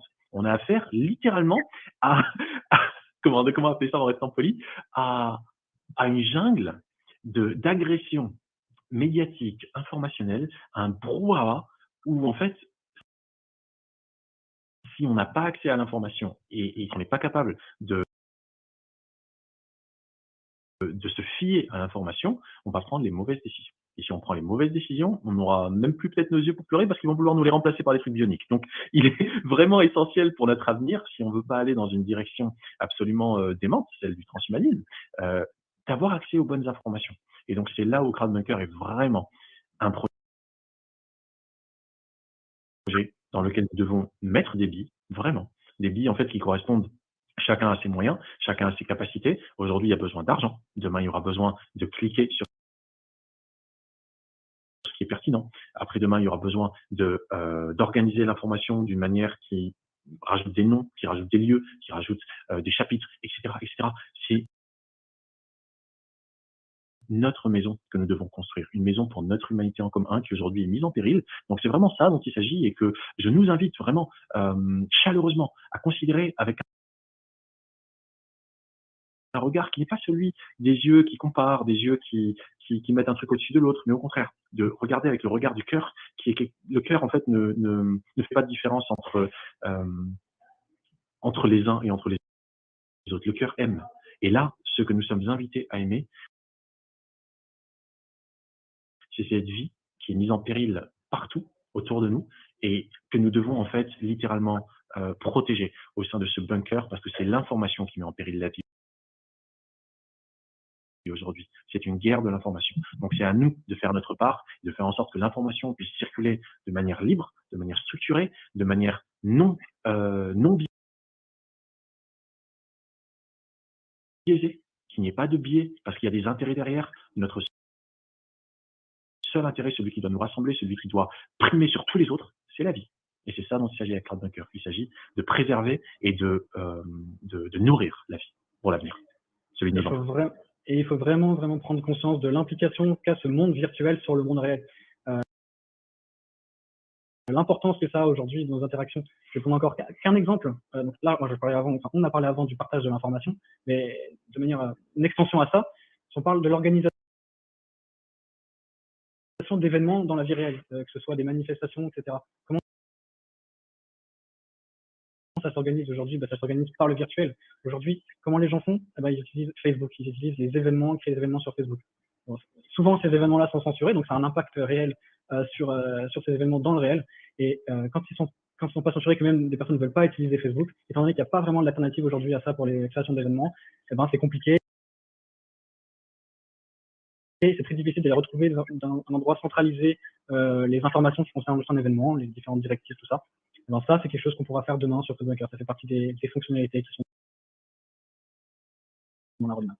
C'est juste un exemple de plus, mais à quel point c'est important de ne pas négliger l'impact que peut avoir une plateforme comme ça dans la vie réelle. Parce que des fois, on peut nous reprocher ça, oui, mais il faut arrêter de travailler dans le virtuel, il faut travailler que dans le réel. Mais non, les deux vont faire aujourd'hui.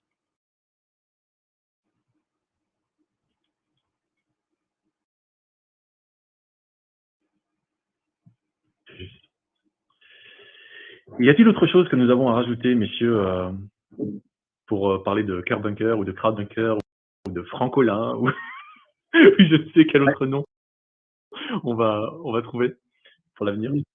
Moi, j'ai encore une petite chose à dire, mais en fait, je me rends compte, ça fait pratiquement 2 heures qu'on est en ligne. Quand on est ensemble, on s'ennuie pas. Hein. Ouais, non, mais je pense que qu'on a dit pas mal de choses. Il y a peut-être un point sur lequel je voulais encore insister, c'est que la liberté, c'est quelque chose qui ne se donne pas. C'est quelque chose qui se conquiert. Personne ne peut donner la liberté à quelqu'un. Ça se conquiert. Et je dirais que donc, pour moi, la liberté, ça a un prix. Et ce prix, aujourd'hui, ça se traduit en énergie. Regardez ce que Mathieu fait, regardez ce que Sam fait, regardez ce que je fais, regardez ce que des milliers, des dizaines de milliers de lanceurs d'alerte et de résistants font actuellement bénévolement pour la plupart. C'est payé de notre personne. Et je pense qu'il va falloir commencer à comprendre que si nous voulons une information qui défend nos droits et nos libertés fondamentaux, nous allons devoir mettre la main au porte-monnaie, ne fût-ce qu'à hauteur de 3 euros par-ci, 2 euros par-là, etc. Et ce sont vraiment des choix que nous allons devoir faire. Et quelqu'un disait tout à l'heure, oui, mais il y a de plus en plus de personnes qui demandent de l'argent et il n'y a plus d'argent. Ok, je suis d'accord. Mais, et je sais que pour certaines personnes qui sont déjà en dessous du seuil de pauvreté, je ne m'adresse pas à celles-là aujourd'hui. Des personnes qui n'ont même plus de quoi manger à leur faim tous les jours en France, ici au Québec ou ailleurs, c'est clair que c'est une réalité. Et pour vous, on continuera à garder nos services gratuitement. Ma chaîne privée a toujours été gratuite et elle restera gratuite. Et merci à ceux qui font des contributions volontaires. Mais ce sont des contributions volontaires parce que ce sont des gens qui ont compris que la qualité d'une information libre, ça coûte de l'argent et donc ça doit se payer aussi. Vous savez, si vous êtes encore abonné sur Netflix, posez-vous la question, est-ce que je continue à donner, je ne sais pas combien coûte Netflix en France, c'est peut-être 13, 14 euros par mois, mais c'est 13, 14 euros par mois que vous donnez à Netflix. Vous pourriez les répartir sous forme de 3 euros par mois à Crowdbunker, 3 euros à TV Liberté, par exemple, 2 euros à la chaîne de journalistes citoyens de Pierre Barnerias, etc., etc. Parce qu'il y a de plus en plus de... Moi, je soutiens de plus en plus et je prends des abonnements volontaires un peu partout pour soutenir mes collègues parce que je trouve que c'est important que cette diversité continue, mais souvenez-vous d'une chose, c'est que votre liberté, et quelqu'un posait la question tout à l'heure en disant, mais pourquoi ne pas répondre à la question de savoir comment faire face à l'arrivée du crédit social à la chinoise qui contrôle l'accès à Internet par un système de points, comme vient de le mettre en place l'Australie. Bon, peut-être que face à cela, on ne peut pas, on n'a pas la puissance pour contrer ce genre de choses, mais je fais confiance dans l'intelligence collective, une fois de plus, pour contourner ce genre de système, ne fût-ce qu'avec des VPN, ne fût-ce qu'avec il y a toute une série de stratégies pour, je dirais, faire reculer le totalitarisme qui est en place. Mais il faudra payer de sa personne, comme nous le faisons, et nous sommes des dizaines de milliers et nous le payons très cher. Moi, au niveau de ma réputation, je peux vous dire que je le paye extrêmement cher depuis des années, mais je continuerai. Mais il faudra aussi le payer en allant chercher quelques euros par mois pour les différents projets d'information, de réinformation qui sont les derniers garants de nos libertés fondamentales et de nos droits fondamentaux. Et c'est au nom de cela, pour moi, Mathieu, je m'en fous. Désolé, hein, Mathieu, mais c'est pas Mathieu, c'est pas Jean-Jacques, c'est pas Essam, c'est pas ces gens-là que vous financez. Ce que vous financez, c'est les conditions de la sauvegarde de vos libertés fondamentales et de vos droits fondamentaux. Et si Mathieu voulait gagner beaucoup plus d'argent, il ne ferait pas ce qu'il ferait. Et si moi je voulais gagner beaucoup plus d'argent, je n'aurais jamais ouvert ma gueule en février 2020 et j'aurais fait comme d'autres sites de formation en ligne qui ont multiplié par 3 leur chiffre d'affaires depuis 2020 à la faveur des confinements.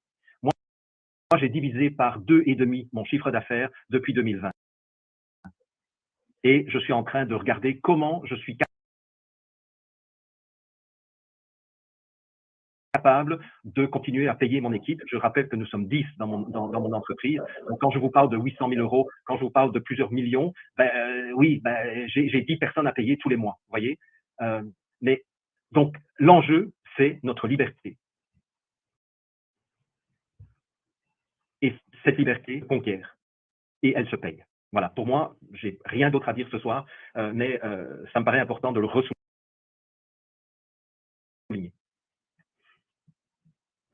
On peut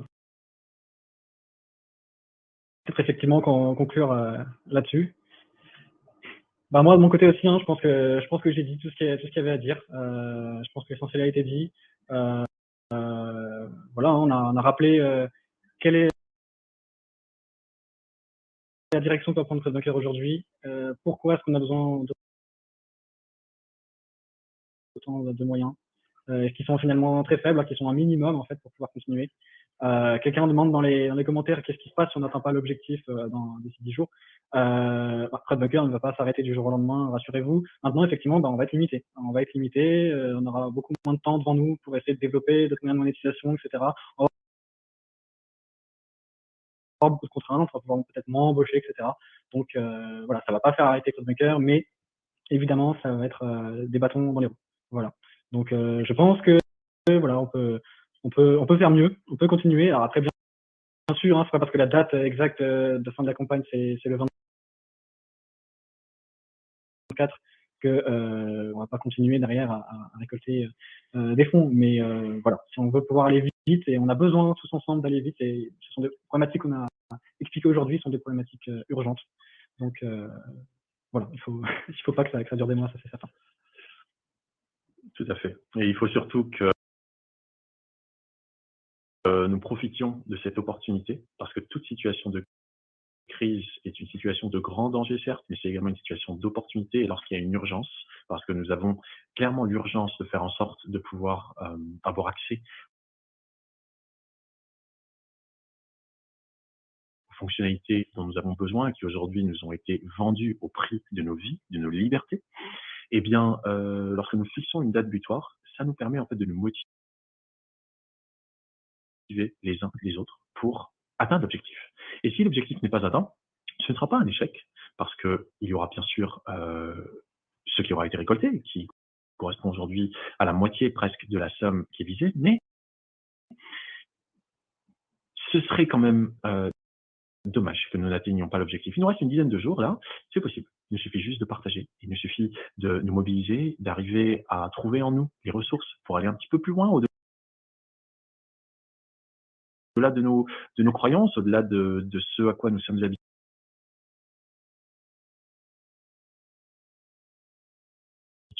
Peut-être partager dans des cercles dans lesquels qui ne connaissent pas TradeBunker, qui ne connaissent pas l'importance de ce que nous sommes en train de faire. Je pense que cette émission a été suffisamment rigoureuse dans le thème qui a été adopté, à savoir comment est-ce que nous comptons révolutionner l'accès à l'information. Je pense que c'est assez clair. S'il y a des choses qui ne sont pas claires, bien évidemment, vous avez toute la section commentaires des vidéos sur TradeBunker où vous pouvez continuer à en discuter. On sera là, on échangera, bien sûr. Je vous invite d'ailleurs à ce titre à télécharger la vidéo, cette vidéo. Vous trouverez le lien, d'ailleurs, on verra comment est-ce qu'on va vous mettre le lien à disposition, mais le fichier à disposition, mais le lien sera dans le premier commentaire épinglé sous la vidéo que nous vous inviterons donc à télécharger et à publier ailleurs, peut-être à prendre des extraits de cette vidéo, à les republier sous d'autres formats. N'hésitez pas à faire votre part. Il n'y a pas que l'argent. S'il y avait que l'argent, je ne serais pas là, parce que moi, c'est pas du tout ce qui me caractérise. Donc, il n'y a pas que l'argent. Nous avons tous un pouvoir, et ce pouvoir, c'est celui du cœur, encore une fois, c'est celui qui nous emmène vers notre intelligence collective, c'est celui de cette vie qui nous rassemble, notre point en commun. Donc, à chacun de nous de faire sa part, et il n'y a pas de raison, d'ici au 24, on va y arriver, ayons foi. Et puis si on n'y arrive pas, c'est pas grave, on continue.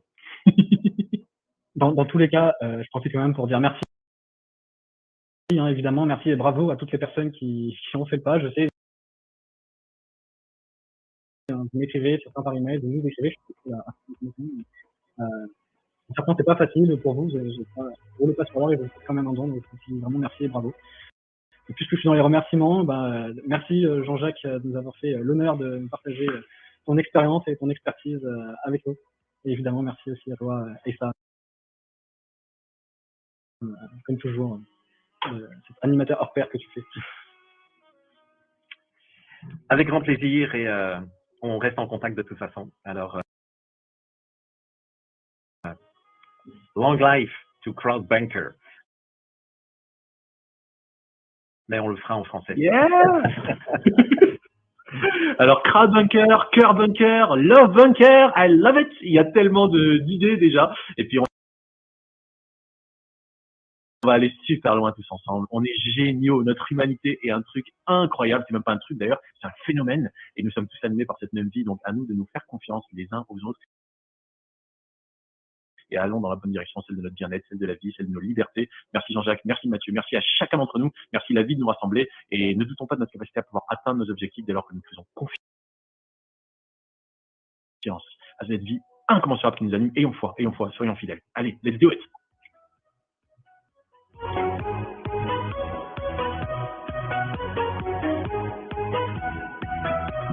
À très vite, on compte sur vous. Partageons. Je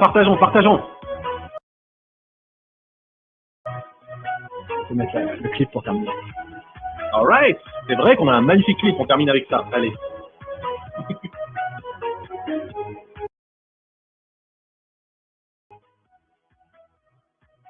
Ensemble, retrouvons notre liberté d'expression, notre liberté d'opinion.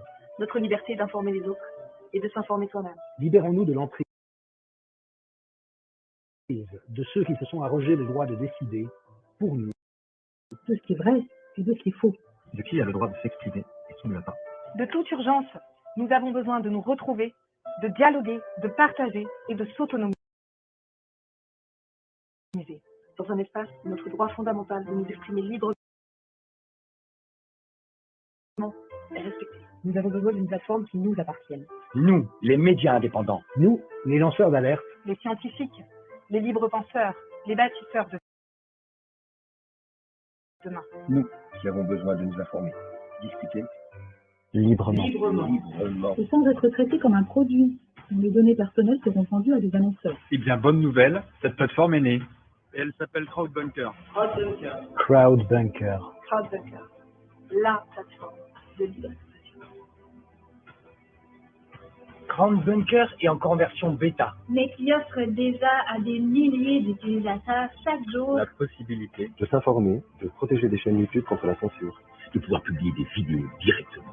Et même de faire des diffusions en direct.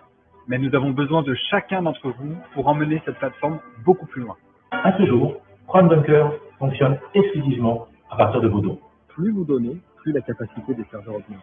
Plus vous donnez, plus il devient possible d'accueillir des milliers et des milliers de personnes en simultané. Y compris lors des diffusions en direct, qui n'ont plus demain.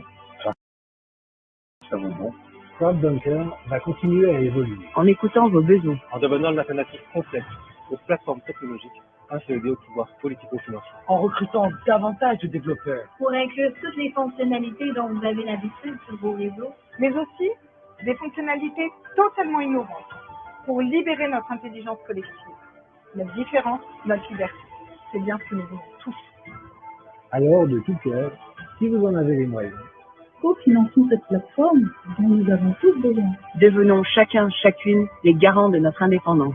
Faisons un don pour notre liberté. Faisons un don à Crowdbunker.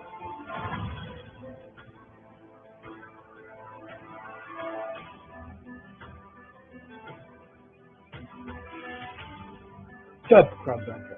Excellent.